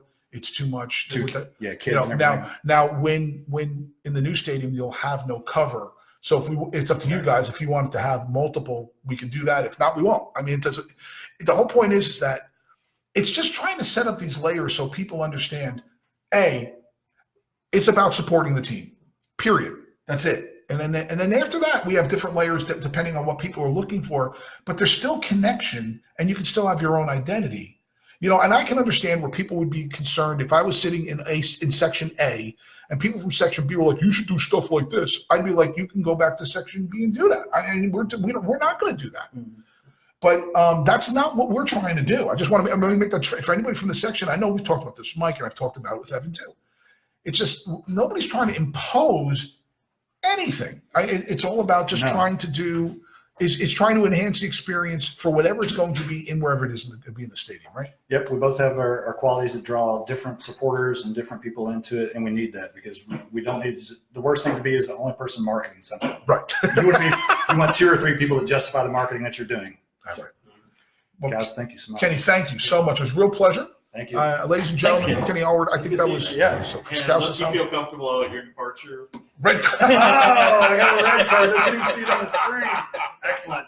Nice. Oh, man. Oh, my gosh. Ken's the first. You're first. You're the first guest to get red carded. I didn't even know why. That's the best part about the whole deal. Welcome to USL. Welcome to USL. That's awesome. It was for biting. That is so awesome. Kenny is such a wonderful guy. Shannon's Thank you, Kenny. Thank you. I know they're wonderful folks. And I mean that sincerely. I mean, this isn't commercial. Kenny was actually, you came up to me the first time we were hanging out. I don't know if you remember. Yeah. You addressed me and you hung out with me and you introduced yourself and your wife as well. And just, the guys are great. I really appreciate you doing what you're doing. And so it's great, good information to let people know that we're trying a little bit more, trying to coordinate a little bit more, Derrick, as far as cheers and stuff like that. Mm-hmm. I think you're all about that too. Yes, sir. That's the only way to do it. Right. We got to get the Butchertown bounce going. Absolutely. We got some ideas. Talking of travel earlier, I went to Birmingham this year and had a blast. Did you? Okay. Their fans are a lot of fun. It's not a bad drive. It's a nice Right, it's about 5 nice place to hours. play. 5 hours? Thereabouts, yeah. About 5 hours. The burn. So And I was actually supposed to go to that as a work deal, but I was sick, so I couldn't go. So, because our main office is down there. Okay, folks, before we have Ken Luther come on, we have another segment we do. that we like to do. And this is a little fun Oh God, what's happening? because as I've said before, these gentlemen are not just friends and great people. They are also fantastic wrestling fans. And we have had 2 segments where we try to take 3 people from Lou City's culture and we compare them to a wrestler. And we have a triple threat match between the 3 to pick people who have won. So far, we have had Niall McCabe, right? He won as the Demon. Right. Finn Balor, yeah. Right. Mhm. And then we also had Magnus Rasmussen that we thought that his personality was Bret Hart. Mm-hmm. Yep. So far we've had 2 winners, and I think we're going to get like 2 more guys, gals, whatever, and we'll try and do like a 4-person match, and then we'll move on from there. But so this is round 3 of this deal. All right. And this is what I'm going to do. What we do is I give these wonderful guys here the name of a person in Lou City's either on Lou City's team. Goodbye, you all. Lance and Ken, thank you all. Really appreciate it. So I'm going to give you the names of 3 people. I'd like you to associate them with the wrestler, and then we're going to have a triple threat match. Okay? And the first person is someone we haven't done yet. And he has done a great job both on international duty and locally. Sean Francis. Did we do him yet? I don't think so.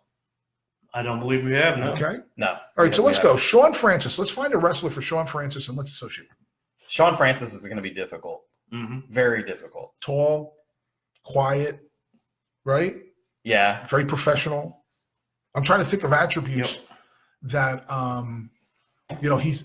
How do you relate the service into the box to wrestling? Maybe a good partner. Maybe not necessarily a great singles guy, but maybe I don't know. What do you think? Let's see. Well, since Ricky Morton got the heat, I'm going to pick the other of the great partners and say Robert Gibson. You always go so old. I am old. You always go so old. That's funny. Well, look, nobody these days has any personality. There you go. That's not true. That's mostly true. Kofi's got some personality. Kofi's in his 40s. But he's got personality. Well, yeah, I like Kofi a lot. Anybody in New Day is going to have personality. Well, naturally. Ken, I started an argument. You did.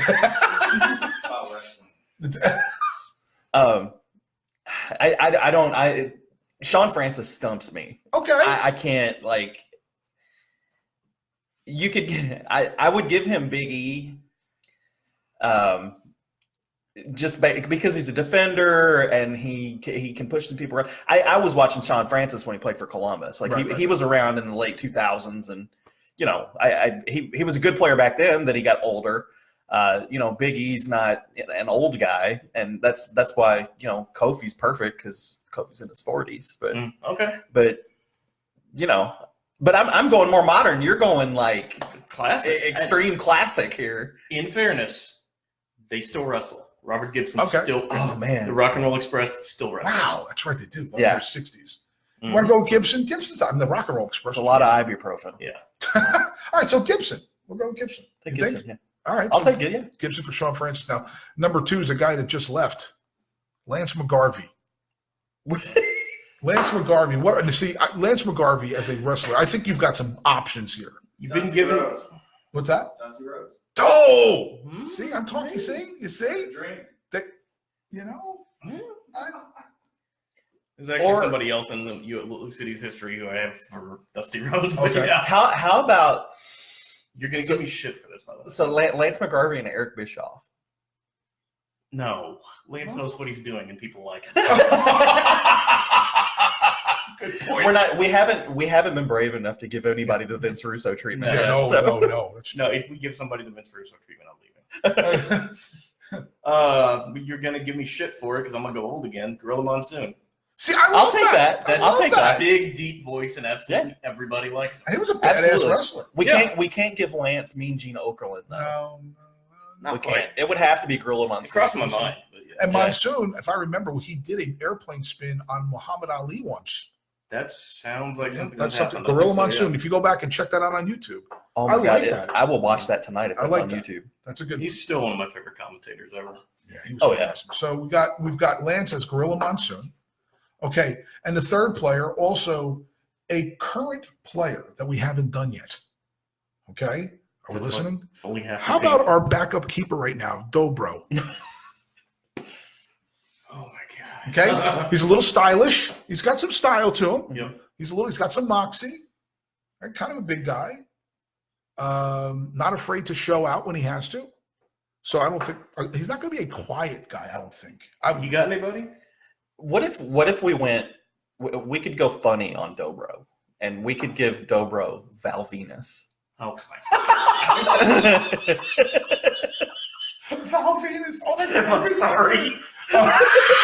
Sorry about that, Tim. You said he was stylish. He is. No, Yeah. that's I was gonna go such a different direction. I was actually gonna go more modern than you on my answer, believe it or not. Who are you gonna pick? Kenny Omega. Kenny. Oh. Why would you take Kenny with Dobro? He's got that stylishness, but there's substance behind it, and But you could some also. people like others better. Some liked him. I would take Cody Rhodes with Dobro. I could see Cody Rhodes. wow. That is the younger That's a Rose. good That's one. the younger Rose. kid, Yes. right? Yeah. That is a pretty good one. He's the best Rhodes kid. Yeah. Sorry, Dustin. Have you got Kenny Omega saved for somebody? No, because I would wait for somebody that would like if we had somebody on our team that had a perm, it would be amazing. That's true. Pat, get on it. Oh my gosh. Yeah, So that could happen. Again, I'm sorry. So it sounds like Dobro we're going with the younger Rhodes. I'm kid? good with Cody. Let's go, Cody. Yeah, All right. So there's your three. We've got Cody Rhodes for it's the Dobro. American Nightmare, Joe. Is he real? Is that what they call him? Yeah. Yeah. Oh, wow, I didn't know that. The American Dream, the American The Nightmare. Nightmare. Wow. Yep. There you go. So Cody Rhodes, the American Nightmare, we've associated with Dobro. We've got Gorilla Monsoon, which is great. I think that's like I didn't even think about him. That is a perfect pick for Lance. And then for Sean Francis, we decided who do we pick? Who did we Richards. pick? Did we say? Oh, so, It was the Richards. one with from Robert Gibson. Robert Gibson. Gibson from the I don't know why I from came the up with Rock and Roll Richards. Express. All right, so Stevie Richards from the Blue World Order. I think that's where I was. Yeah, Jeez, Blue World. Let's see. No. That's where I checked out. I think that's where my brain went. Yeah. So there you go. There's your three We wrestlers. need to get back to killing it with beard then. Yeah, So give us the see.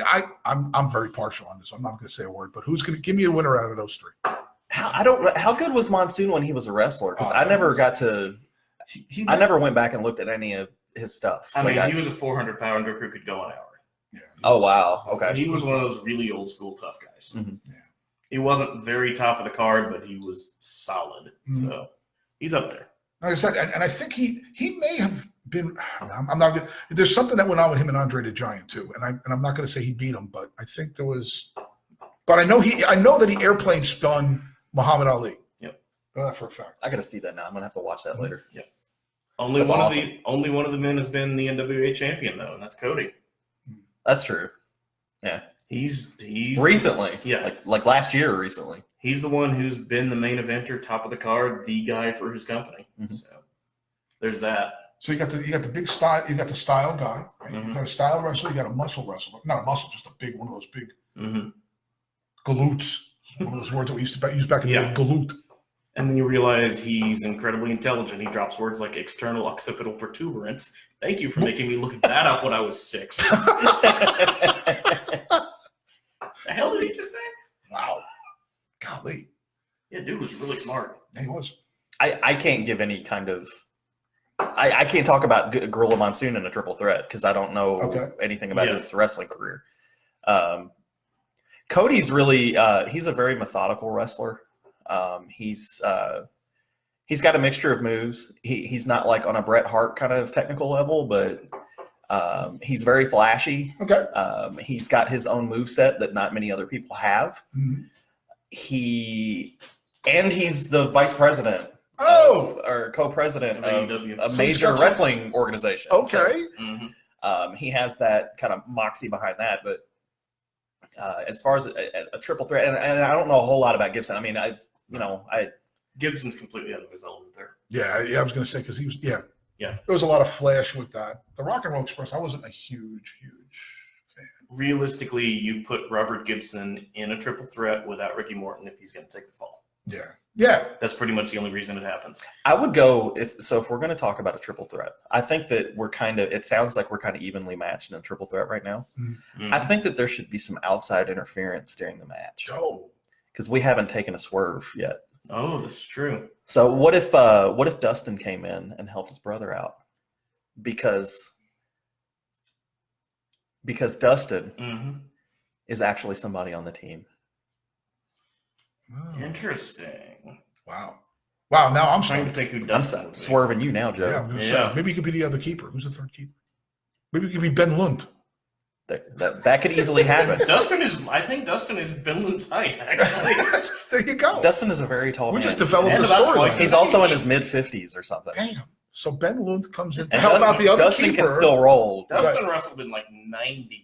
Yeah, so he comes in to help out his brother keeper, Mhm. to win the match. Yep. I can see that. A little cheating. Yeah, I and haven't had any cheating yet. you can't get disqualified in a triple threat. Right. It would be perfect if Yeah. Dustin represented a goalkeeper because he's helping Dobro get the win. Wow. So I think we There have you a go. winner. I think we have a winner now. So it sounds like the Tim Dobro, represented by Cody Rhodes, wins our third triple threat match. Through our entirely arbitrary process. Yeah. So there's your winner, ladies and gentlemen. We're going to keep that name. Got to do one more of those, and then we'll have a final match between the four. Like I said, I don't Fatal know. four-way. We tried Shauna. She's nowhere to be found, but that's okay. Aren't you She glad did you pop into stood the chat. around and listened to Aren't you that? glad you listened to the whole thing? Look at him. Ladies and gentlemen, our third guest is talking in whispers. Yep. We're back. I have no idea what y'all are talking about. There you go. You- So if you come over here, you can tell us everything you need to say. Ladies and Yep. gentlemen, former Cooper's president and now still one of our capos. Capo or capo? I was saying, is this for me? That's a good question. You're a good guy. Thanks. Does anybody else want one? No, thank you. I haven't had a Heineken in about 2 years. Oh my gosh. Don't worry, we have more. We do have more. Thank you, sir. Ladies and gentlemen, Mr. Ken Luther, former president, former Cooper's president, and currently, what do you do for a living again? I work for the mayor and do performance improvement. Oh, there you go. Yeah. And when you say performance improvement on the mayor, or? Yeah. A little bit. Hey, No, I'm just perform kidding. a little bit. Sorry. Yeah, I'm just No, I try to make government work better, which is impossible. Right. So, yeah, maybe I'll be looking for a new job soon. We don't. Hopefully not. Maybe you'll become the mayor. You're a wizard, kid. All right. All right. So, ladies and So gentlemen, how's this work? so how this works is we ask you questions and you get to talk. Stuff. We have stuff, man. We're good to go. Like we said, Ken was a former president of the Coopers. He was here from day one. We always ask our newest guests a little bit about who they are before that first game. So tell us about your first 20-something years in life. Oh, good Lord. Yes. I'm only 20. Yeah, exactly. You look it. How I ended up in Kentucky is I was in the Army. Right. And I lived in Where were you born? I don't even know where you were born. Well, Michigan. You were in Michigan, right? Ann Arbor, Michigan. Michigan. Yep. Born and raised, went to school, and then right into the regular Army. Okay. So 22 years old, I was on the DMZ in Korea, and then it just went from there. So 2004, 5-ish, I was stationed at Fort Knox, and I didn't want to live in Radcliffe. No offense to Radcliffe. So I lived kind of in the south end in Highview, Fern Creek area. Yeah. Anybody knows where that is? Yeah. And I fell in love with Louisville, like the city. Right. Everybody says that. Everybody that's been on this says the same thing. Everybody says, like, I did too. Go on. I'm sorry. I didn't mean to interrupt you. I always do that. I always interrupt you. But go ahead. So the Army took me away. And then I was in Germany, and I called my buddy up, who's like our manager. He managed, our type of people we were in the Army, and put us places. And I said, hey, I'd really like to get back to Fort Knox if I could. And he says, oh, dude, I got a great job for you. What is that? It's my job. I said, what's wrong with your job? And I took it. It didn't really turn out to be his job, and I moved around a little while. And then that's what I was doing when the whole Coopers thing started. So I was a Cooper from day one, 2013. I went to like the first meeting. Oh, okay. And then, the first game took off and it went from there. So I was still in the Army, but then I retired from the Army kind of right before I became president. And your rank when you retired? Very impressive. Colonel. Yeah. Which hence led to your nickname, Colonel Cooper. Yes. So I remember the first time we hung out together was in St. Louis. Yes, sir. Okay. Was that the first game in St. Louis? The or first second? game, the first away game. Is that the one where we carried the barrel from Yes. the bus Carried the down the barrel stairs? from- You actually did That was a Yes. really stupid idea. It was a very crazy idea. We never did that again. We went and bought a travel drum after that. Yep. And so the first game, your first impression, what did you expect? I mean, most people, just it's your first game, you're hanging out, and what do you see and what do you hear? Well, I went to, they said everybody show up at O'Shea's Right. Before the game, and then we're going to march to the match. And so nobody told O'Shea's. So 500 people show up at their And they had no bar. idea. They I had remember two that. bartenders. I remember that. I absolutely remember that. I do remember that. We couldn't get a beer. We were just mad.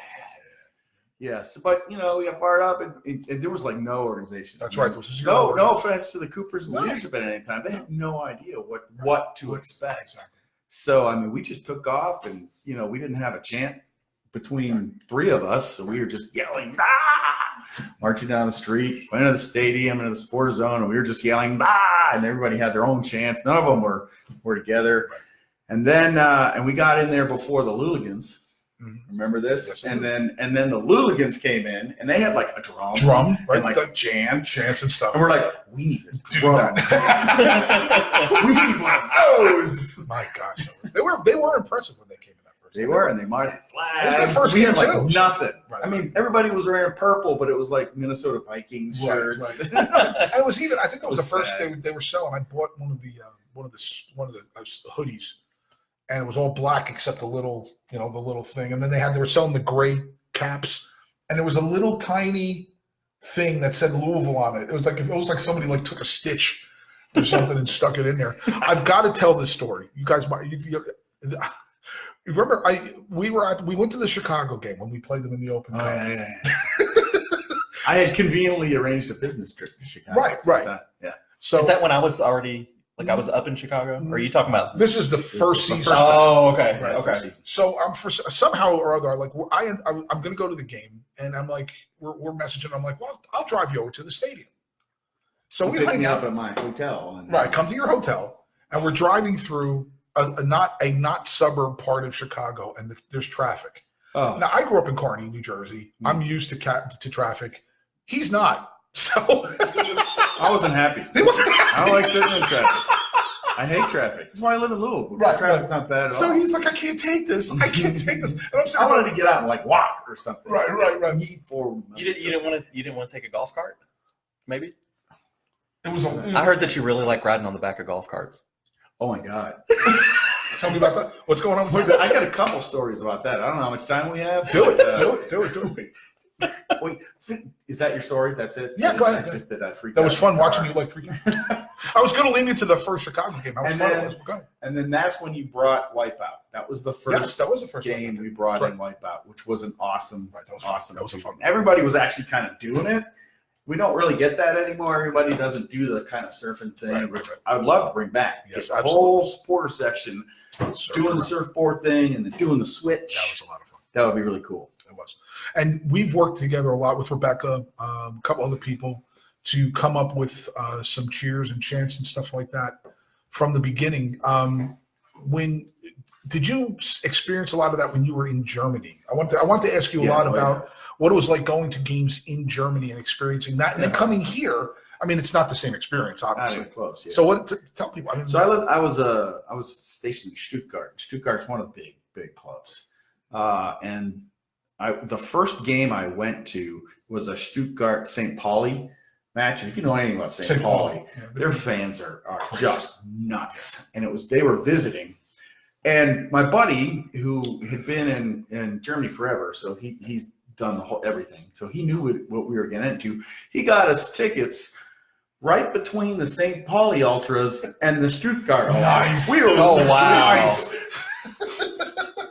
And there were 5,000 Stuttgart Ultras. The whole end of a 70,000 person stadium was all the Ultras, and they had flags, and they had one drummer, and they had 4 capos, and the capos were perfectly placed through the crowd. Now, the lead capo had a microphone and a speaker. Right next to him, he had a drummer, and then he had a flag guy in the other one. And when they would start a chant, the drummer would do a little drum signal, and the flagman would do like a little flag signal, and then everybody knew it was coming up. Right. And then the other capos in the crowd would stand up with their bullhorns between the seats, and they would get it going. Right.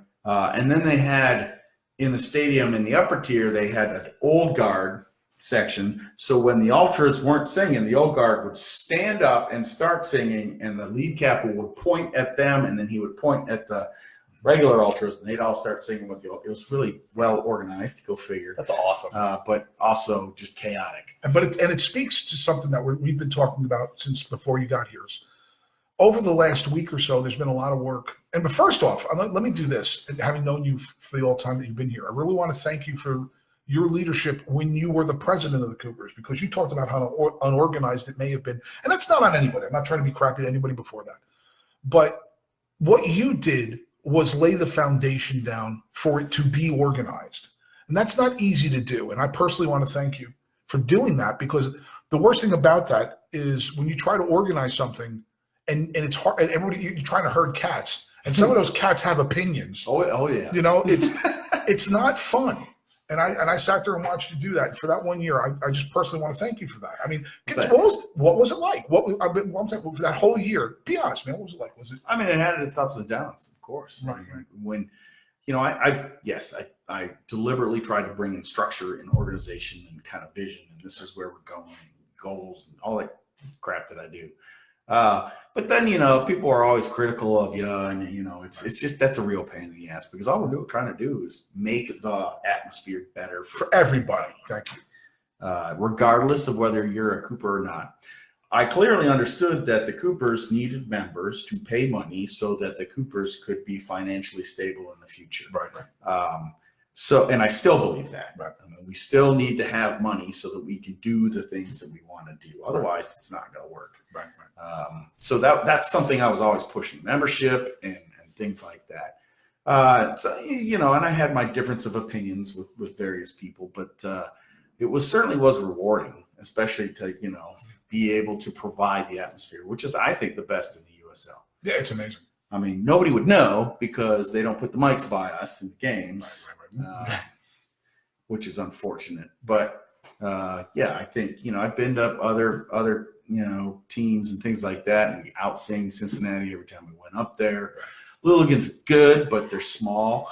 Maybe some of the Western teams are starting to get better, but from the organizational standpoint of the drums and the songs and the original songs, not just singing stuff that everybody else does, right. but the original songs that we have is the best in the USL. Right. Hands down. Anthony Rose? Anthony Goff says hello, by the way. Hello, Anthony. Ken, when we get into the new stadium, I asked Lance a hypothetical earlier. When we get into the new stadium, what do you think is going to be, and this is probably loaded, but what do you think a really good approach as a former Louisville Coopers president? What's going to be our best approach in there to get the atmosphere the way that it needs to be and not what it is now in Louisville Slugger? Yeah, I've been thinking about this a lot lately is how do we, what we want to do is we want to hit the ground sprinting. Yep. On day one. So all those people that haven't come to a game because of whatever excuse that they could come up with, because they're not, this is a whole new thing, that are going to show up at the stadium because it's this bright, shiny new toy in Louisville. Yep. We want to show them what the atmosphere is going to be like from day one. That's our first impression, I agree. which is the lasting one. So supporters groups need to be unified. We need to do a unified march into the stadium. We're just slow. We're all singing, and we're just making a hoopla. And all those new people are going to be like, "What the fuck is this?" Am I allowed to swear? Is that You're good. It's just okay? it's an Army thing. He asked for permission after. Yeah, better to. Really loud. And then when we get into the state, I think all sports groups should sit at the same end. It's the best place to watch the game anyway. It's got, the roof and it's steep and all that stuff. Some people may want to sit down. That's cool. But I think it's bad. And we fill that section, all 1,900 people or something like that, which, we have songs that we sing together. We make a racket. We have a giant tifo that covers the whole thing. That goes up that everybody's worked on that should celebrate kind of everything that we did to get here. And that will show everybody what this thing is all about.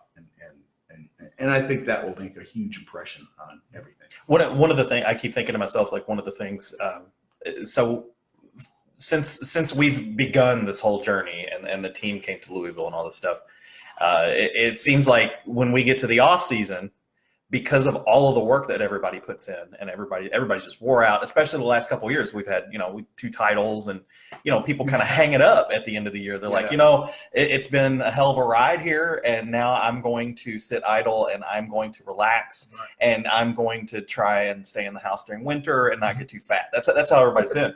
Yeah. But, and I keep mentioning to everybody, like, this is the one off season that you should not take off. Like you should be out representing the groups, getting people to come in like, hey, it's going to be 2020. We're going to be in a brand new stadium. Like I'm ready to hit the ground running and just start going and talking to people. I mean, and everywhere I go, I'm like, we're going to be in a brand new stadium next year. You should come out. You should come to the games. I've been talking to the ladies over here that run the apartment complex. I'm like, you got to come out next year because it's going to be awesome. Right. And this is the one off season nobody should sit on their hands. I almost think that it's not even the off season. From like now, absolutely, until the first game in the new stadium, we got to start thinking about how we're going to act when we get there. That means everybody's learning the songs. If you want new songs, write new songs and get everybody to learn them, because you can't learn songs in the off season. You can't show up on the first day after a season with a new song and expect anybody to know it. It just doesn't work like that. Right. So if I'm all about songs, I mean, you can see I'm biased, but so we got to start doing that now, and we got to get everybody, in sync. Now, that's what I respected about the Germans is they were so loud, and it was a whole bunch of different groups, but they're all doing the same thing. Right? They were all unified. And I think with the thing that's going to be important is not only in our section, but you got Scouse's house on the other side of the stadium. They're going to want to do their thing, but they're going to want to do our thing as well. We were just talking about that with Kenny Alward before you got here, is that there's unique experiences in different parts of the stadium, and people are going to want that. Like, for example, and I was just saying this in the last segment, if I've got 3 kids and I've got a spouse and I don't want them to constantly scream for 90 minutes, I'm not sitting with the Cougars. Yeah. It's just not going to happen. No. But suppose I want some of that. Yeah, Scouse is perfect for that because of the way they're trying to set it up. Maybe there's a couple of things that are going against them. One is they're not going to be up like they are now. Well, yeah, but you can still. 2 is they don't have a roof. Right. And I think that's going to be a huge detriment for them. And it's going to be, but it's still a choice that. The greater point being is that everybody's going to have to work together, regardless of where they sit in the stadium, to make sure that we're doing stuff to support the team first.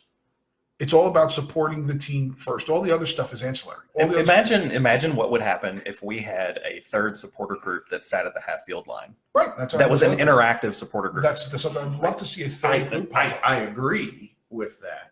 But we got 1,900 spaces to fill at the end of the stadium. Sure. Exactly. That my first concern is we got to fill that with rabid, crazy people. And yes, families and kids may not necessarily meet that criteria. College students. College kids full of beer.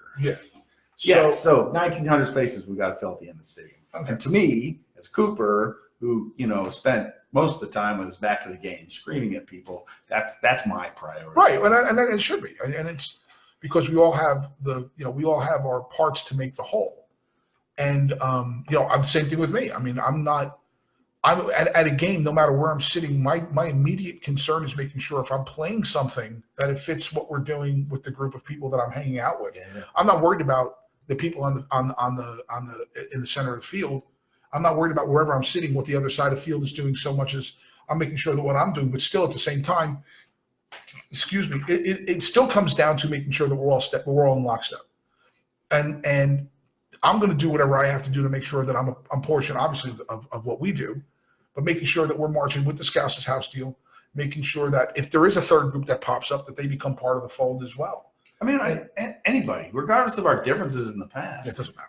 where we support the same team. Right. I'm sorry. If people have ideas and they want to share them with us, #3B podcast. Thank you. #3B podcast is the Groove Machine hashtag. Also, moving forward with the stadium, I don't know what do you think about organized tailgates and stuff? I mean, I don't have an opinion on this. I literally have no opinion on this because I don't know what the appeal or lack of appeal is to having one tailgate or no tailgate or 10 tail. I don't know. I ask people, what do you think? This is a tough kind of choice situation because I'm not a huge tailgate, the actual function of tailgating fan. Right. But I go to the tailgate because I like the people there and I like hanging around with them because they're my friends. So that's why I go. Right. Sorry. The microphone's running away from you. So when the new stadium comes up, one, there's going to be kind of limited space. Nobody's going to have Pete on their territory yet. So, it's going to be kind of disorganized. Plus, Butchertown is going to have a lot of great places to pregame at. Right. Bars and pubs. Not so great at Slugger. I mean, it is a kind of a walk to get to anything decent. Right. But Butchertown's going to be a completely different vibe. Exactly. So I personally want to kind of pregame at a pub and things like that. Right. So how do you do a march when you got people all over the place? Right. That's the leading into that is when we do these marches and we start talking about adding people into the march. The whole idea is to start someplace and you're passing a bunch of establishments. Yeah.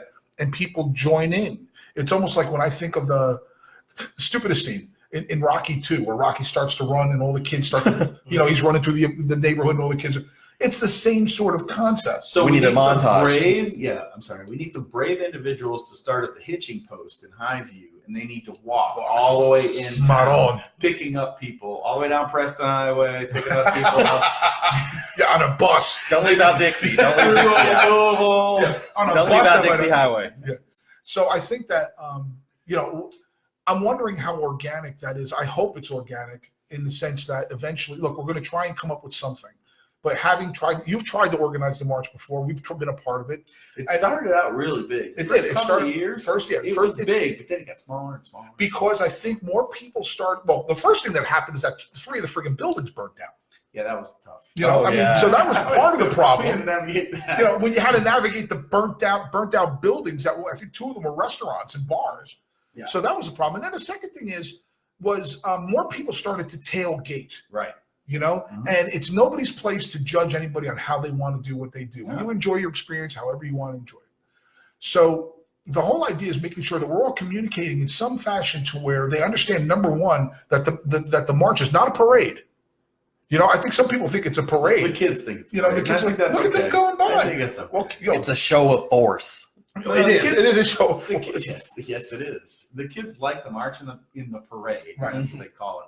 And I'm all for that. I mean, the kids having fun. Right. And the point is making sure that the kids understand that their parents can become part of the parade. Exactly. And that's something that I think as we go along, I don't want to see my fear is that whoever, be it the team, be it one of the supporter groups, another supporter group turns around and says, this is the way it's going to be. We're going to have the march. And it's slow your roll a little bit. It would be nice, I don't know if this is an unpopular opinion or what, but it would be nice before we get into that stadium that the team actively, hey, join the march. Just don't slap a sponsor or a name on it. But the team used to do that. They used to do that, and that's when the march was bigger. Right. And then there was that whole haircut thing. And then the team stopped doing that, and the march it's in their best interest to do that, though. I would also say, to Joe's point, the Coopers have been guilty of saying, here's how it's going to be. Right, okay, and I wasn't trying to, right. And I totally get that. And I'm not, and that wasn't a leading thing. When I say supporter groups, I mean anybody. Yeah. It could be a non-supporter that gets on Twitter and says, well, we're going to park here, and if you guys don't park here, you're big jerks. I mean, it could be anybody. It's not even right. it's not. Or or when somebody says, "Hey, we're going to do this," and other people say, "No, we're not doing it." Just to be right, assholes. right. Exactly. No, I'm with you. And it's just, my point is, I'm hoping that whatever we do, it grows organically. Yeah. I mean, we can start with a little bit. You can guide it. You can put some pointers out there. But if those pointers are too rigid, it's going to hurt. Yeah. So that's kind of where I wanted to go with that. I was talking to Andy Blyden, who's the owner of Butchertown Market. Okay. Huge. He's like the informal mayor of Butchertown, and he's all about kind of the pregame festivities. Right. And if you go by kind of Copper and Kings and Play and Butchertown Market, there's a big kind of open area there. Yeah. Right. That might offer an opportunity to kind of start something Okay. and then go in. So we Right. kind of got to look at routes. And it's not a laboring process either. It's not that far. It's not that Yeah. far, and you could do some winding or whatever. And the other thing is Orlando. They before they start their march, they shoot off fireworks. Wow. So I mean, blowing up I stuff. don't know that. I'm all for that. I mean, that's You were an do artillery. something like Weren't you an that. artillery guy in the Army? I think we can arrange something. We need a cannon. I know people. So that We need a mortar. We need a mortar cannon. So maybe They're shooting off mortars. Let's get to the maybe march. not necessarily, the 155 millimeter. Right. We could get something, that this is the start. Everybody where they're at when we walk past them, instead of waving like it's a parade, like Right. going out, they just join in Right. with their banners and flags, whoever they represent. It's cool. Yeah. And off we go. But I guess because that's like 25 minutes already. Really? Yeah, it's quick, right? Goes fast. Talking, man. But once again, as a guy who I know put a lot of effort into the Coopers thing from the beginning, I really appreciate that personally. We've become really close. Yes, It sir. has nothing to do with. Well, I really appreciate you because I remember I met you the third game. Right. Because the second game, we got our drums. Right. We didn't have any drummers. Right. So one guy that couldn't keep a beat. Poor kid. And it was killing Joe in the stands. So he came up after the second game and he says, "I know a little bit about drumming." I had no idea that you were so good. And the way you've organized the songs, it's incredible. I appreciate that. And What you've done for the atmosphere single-handedly is something. And it takes all of us, and I'm happy to do it because of the people that I've met. And like I said, you and Rebecca both have become very close. I've become very close to both of you, and I appreciate your friendship. Yes, sir. And also appreciate the fact that the time's coming when we're going to advance and we're going to move forward. And I think one of the theme of this deal today is, once again, there's a Scouse's house, there's a Cooper's, there's a front office, there's whatever's, and we're all going to be something within ourselves. But we have to be on the same page moving forward, no matter what. Yes. And not that we're not right now. I think things are pretty good now. And not on everything either. No, exactly. There's a few fundamental things. Right. A couple of things let's do together, but let's do, like I said, we were just talking about the Scouse house deal, and Kenny's right. Kenny, he mentioned and even Evan said it last week, if you remember. He's like, my wife, I think he had a kid. I don't remember at the time. He's like, we wanted to take some time off to talk to our friends. You can't do that if you're sitting in the 8th row of the Coopers. No, you can't. And and that's okay. There's nothing wrong with that. It's nobody's place to define what the experience should be. But what we can help to start to do is say, look, you do that, you do this, but let's all do this. You know what I'm saying? Whatever that is. And I'm sure that, whoever is involved in whatever involvement people have, we're all going to work towards that. So, hey, man, I hope you had fun. Did you have fun? Oh, yeah. This was the highlight of your day, right? But thanks. I really, brother. I appreciate it. Love you. And ladies and gentlemen, this was Ken Luther, former president of the Coopers and current city employee. So if the plumbing goes out in your house, call him. No, call your plumber. How about I can't help you? All right. Thanks, Tom. Appreciate it. All right. All right. Glad. So, like I said, Ken has done a tremendous amount of work getting all of this together from that day. And you're seeing the different iterations of people that we've had that are leading and other people that are stepping up now this year. I'm really impressed, really impressed with Matt and Wyatt and what they've done the last couple, recently. So so there you go. Those are our guests, and then we have anything you guys want to add to what we just talked about? I don't want to. Matt, anything?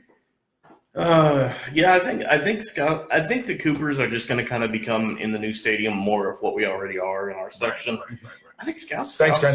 See you, Ken. You said I think Scouse's house is going to have a really different vibe because it's going to be like lower down. They're not going to have those picnic tables. They're going to be all open. Right. It's still going to be, if you want to sit and talk, that's the only place you can do it. right, exactly. You can't really sit in our section at all. Because I know I'm going to spend time over there. And like we said, they've got the beer garden. Right. It's There's no way I'm not going to spend time with, I'll be over there. And I want to, whatever we have to do to bring it all together.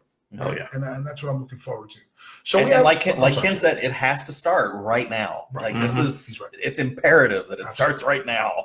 Yep. And so the last part of the show, we're just going to spend a few minutes. I'd like to call this segment Rim Shots. I think I like that. I forgot them. Right? Is that a pretty good name? I think Rim Shots is a good idea. I mean, if I had a stick, I'd like go, segment one. Just smash the table. Yeah, I won't do that to Derrick's table. He's been kind enough. I've already spilled stuff on it. I apologize. This was a hand-me-down from my mom, so you better take care I of feel that bad. Now you're making me feel bad. Okay. All right. So the first thing we're going to talk about, obviously, is the World Cup win. The women who did a tremendous job throughout that tournament. Good for them. Yeah. One thing I didn't mention it earlier. If we get a women's team here, Right. I will be the first one to start lobbying for Rose Lavelle to come here and live in Louisville Right. and become the face of the women's soccer team in Louisville. Yeah, she is the future because we are a little long in the teeth. That team started the championship, the finals. The team started 6 players over 30 years old. Yep. So there is a redo coming, which happens to every team. Oh, yeah. And a couple of those other teams that we did play are very young. Spain is very young. Started 1 player over 30. The Netherlands, very young team. Even England, for the most part, very young. The only team that we played that was comparable in age and experience was France. Yeah, which is the greatest troll ever. That was the greatest troll. Was that Alex Morgan who did that? Yeah. That was the greatest troll ever in the history of soccer. That was tremendous. Okay, so I just wanted to touch on that a little bit. Did you want anything else to the win? Anything at all? No. Okay. Simply amazing. It was amazing. It was very. I had a lot of fun watching that game. I mean, I just a lot of people. There's people that they crap on women's soccer. I sat and watched that game and I was like, God, this is awesome. Yeah, When Rose hit that goal, I was in here going absolutely insane in my living room. So and to be that dominant most of the Spain woke them up. yeah, That Spain game was a motivating best factor. thing Yeah. that happened to them because it woke that team up. Yeah. And we're not going to get into anything else about anything else that has to do anything with ancillary around the team. I don't care about it. They did a great job and they deserve all the credit in the world. And let's hope that we get an NWSL team here. So that's all I want to say about that. And the second thing, the other second ring shot that we're going to talk about is the United States men's team did exactly what we thought, or most people thought they would do. They made the final and lost to Mexico. Right? We said, remember 10 years ago when we beat Mexico all the time? Yeah. And what happened? What happened is that complacency and apathy. Complacency. We've gotten fat. We've gotten people can get as rich. We've gotten rich. Mm-hmm. Spent a lot of money. My biggest fear is what's happened to the men's thing over the last 20 years. I talked to somebody on 2002 team is still my favorite team because they had a great mix of veterans of people that are playing in Europe like McBride. You know who I miss? Who's that? Kobe Jones. Yeah, Kobe Jones was a good player. But he was hungry. That generation, him and Landon Donovan and Beasley and Pope and all those guys, Pope. They were hungry. Yeah. They were out to prove something because the league was still super young. Now you've got these guys that are walking into stadiums with 30,000 people, and they're like, hey, I made it. Look at me. You made what?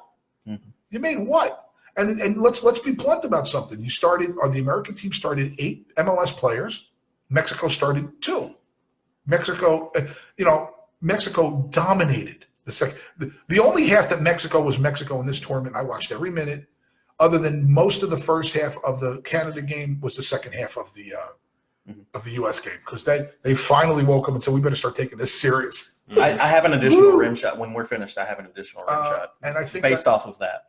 Okay, and I really think that I really, and I have a concern. I'm sorry. I try not to do negative stuff, but I think we did just enough for people to think that Berhalter did something special. I don't think we did. I think we're in the same place we were roughly 2 years ago. He was subbing in defenders when we were losing. Yeah. I can't. I mean, I'm not going to get into the technical stuff, but I said today, I don't know if anybody, I think James O'Connor would be a better national team coach than Berhalter.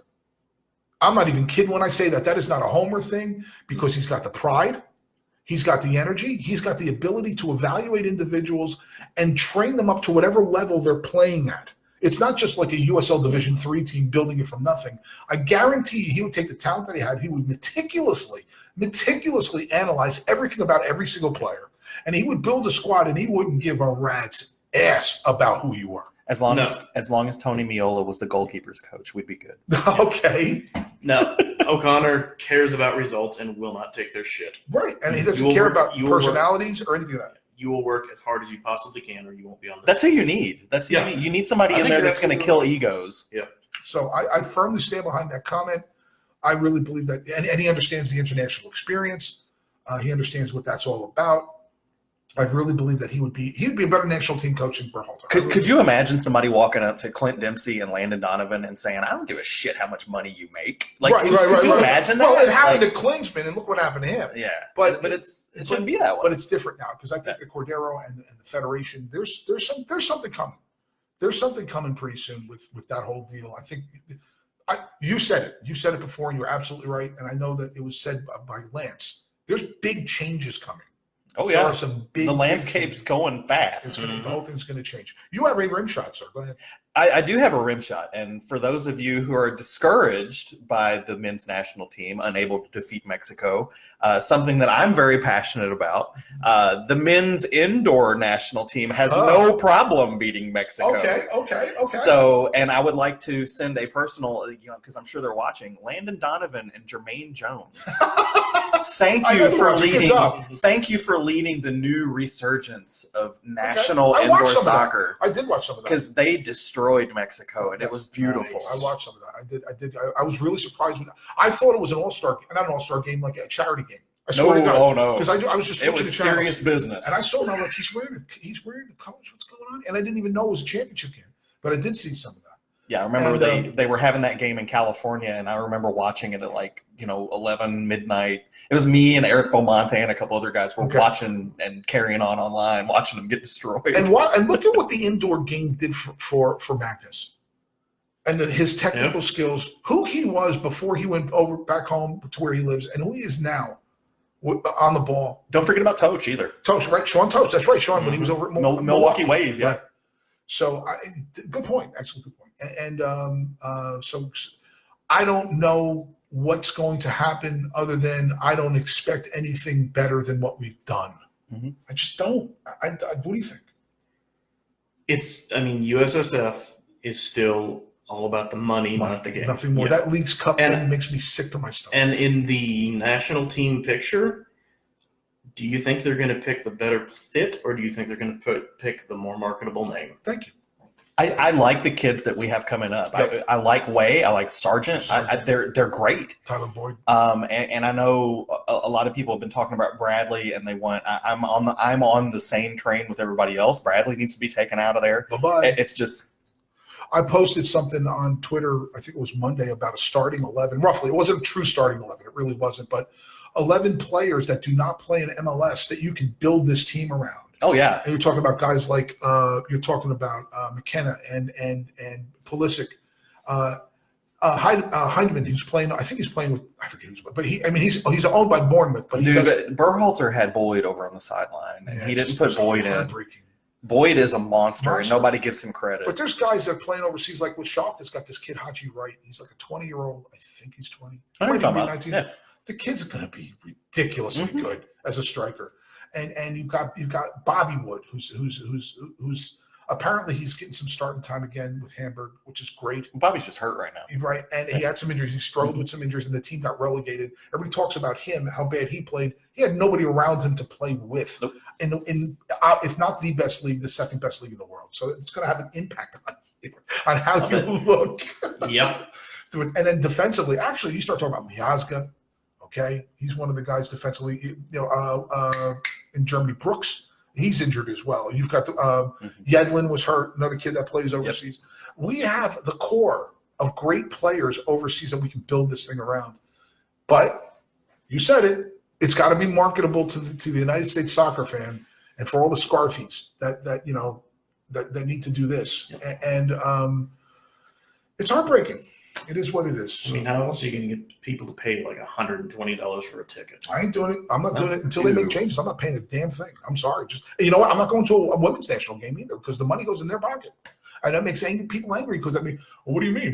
Why? You're a guy and all of a sudden you're on 5 IST lists because you won't go to a women's game. My thing is I'm putting money in the USS pocket when I go to a national game to help them keep it mediocre. I'm not doing it. I'm sorry. I'll be happy to go to the NWSL game. Thank you. Yeah, very not much. a national team game. I'll be happy to organize a watch party. Let's pick a team to support that's not in Louisville. I don't care.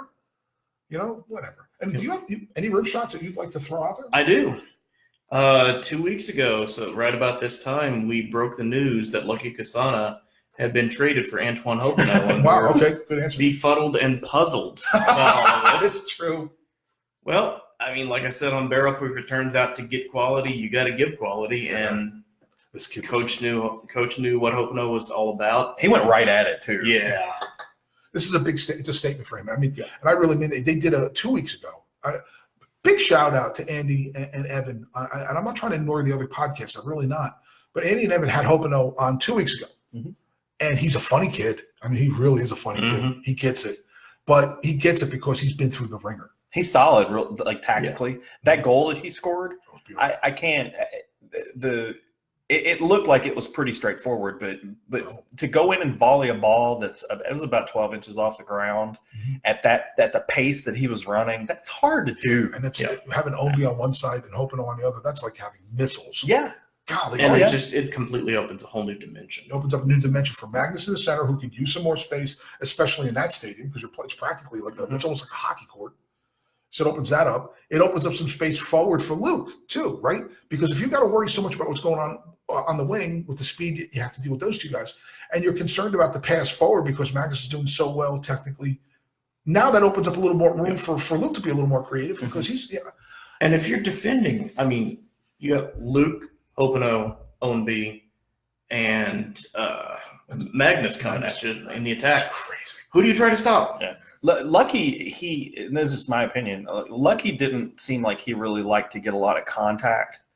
And with his playing style and the finesse that he has, it just if he was more of a bruiser striker, that's my terminology. If he was more of like a bruiser, striker, if he was like a bruiser striker, I think that he would be really good. But the finesse that he puts in the game and the bumps that he's unwilling to take, I think gives him a disadvantage.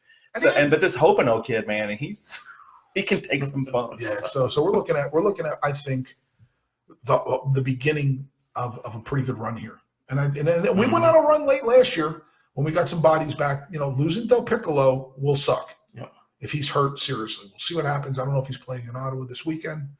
We've got Ottawa. We've got a week off. We will be back on the 25th. Sounds about right. We're going to be back on the 25th. We're going to talk about some ideas we have for charity work. Sorry we couldn't get out to Shauna. But we do have our guests are set up for the next show. We're going to have President Brad Estes, which is pretty awesome. Matt Dalton is going to be on as well, one of our capos. And then we're going to try and call again to Melissa Potter out in Italy and see how she's doing. I'm looking forward to hearing what her World Cup experience was. Oh, man. I'm sure her and Angie had a pretty good time. Oh, yeah. Because, the two of them, they're a little subdued. They're not very... Melissa's subdued. Yeah, Melissa's a little subdued. Oh, my gosh. But anyway, guys, anything you want to add? No, I don't think so. I think this was a great show. I'd just like to say Vamos Morados. Vamos Morados. Vamos Morados. Great show. Thanks to our guests, Lance McGarvey, Ken Luther, and Ken Alward. And hope you enjoyed it. We're going to do this again in 2 weeks with new stuff and maybe a couple new gags. And who knows? Thank you, everybody. I hope you had a great time. And Groove Machine will see you again soon. Good night, everybody. Bye. Deuces.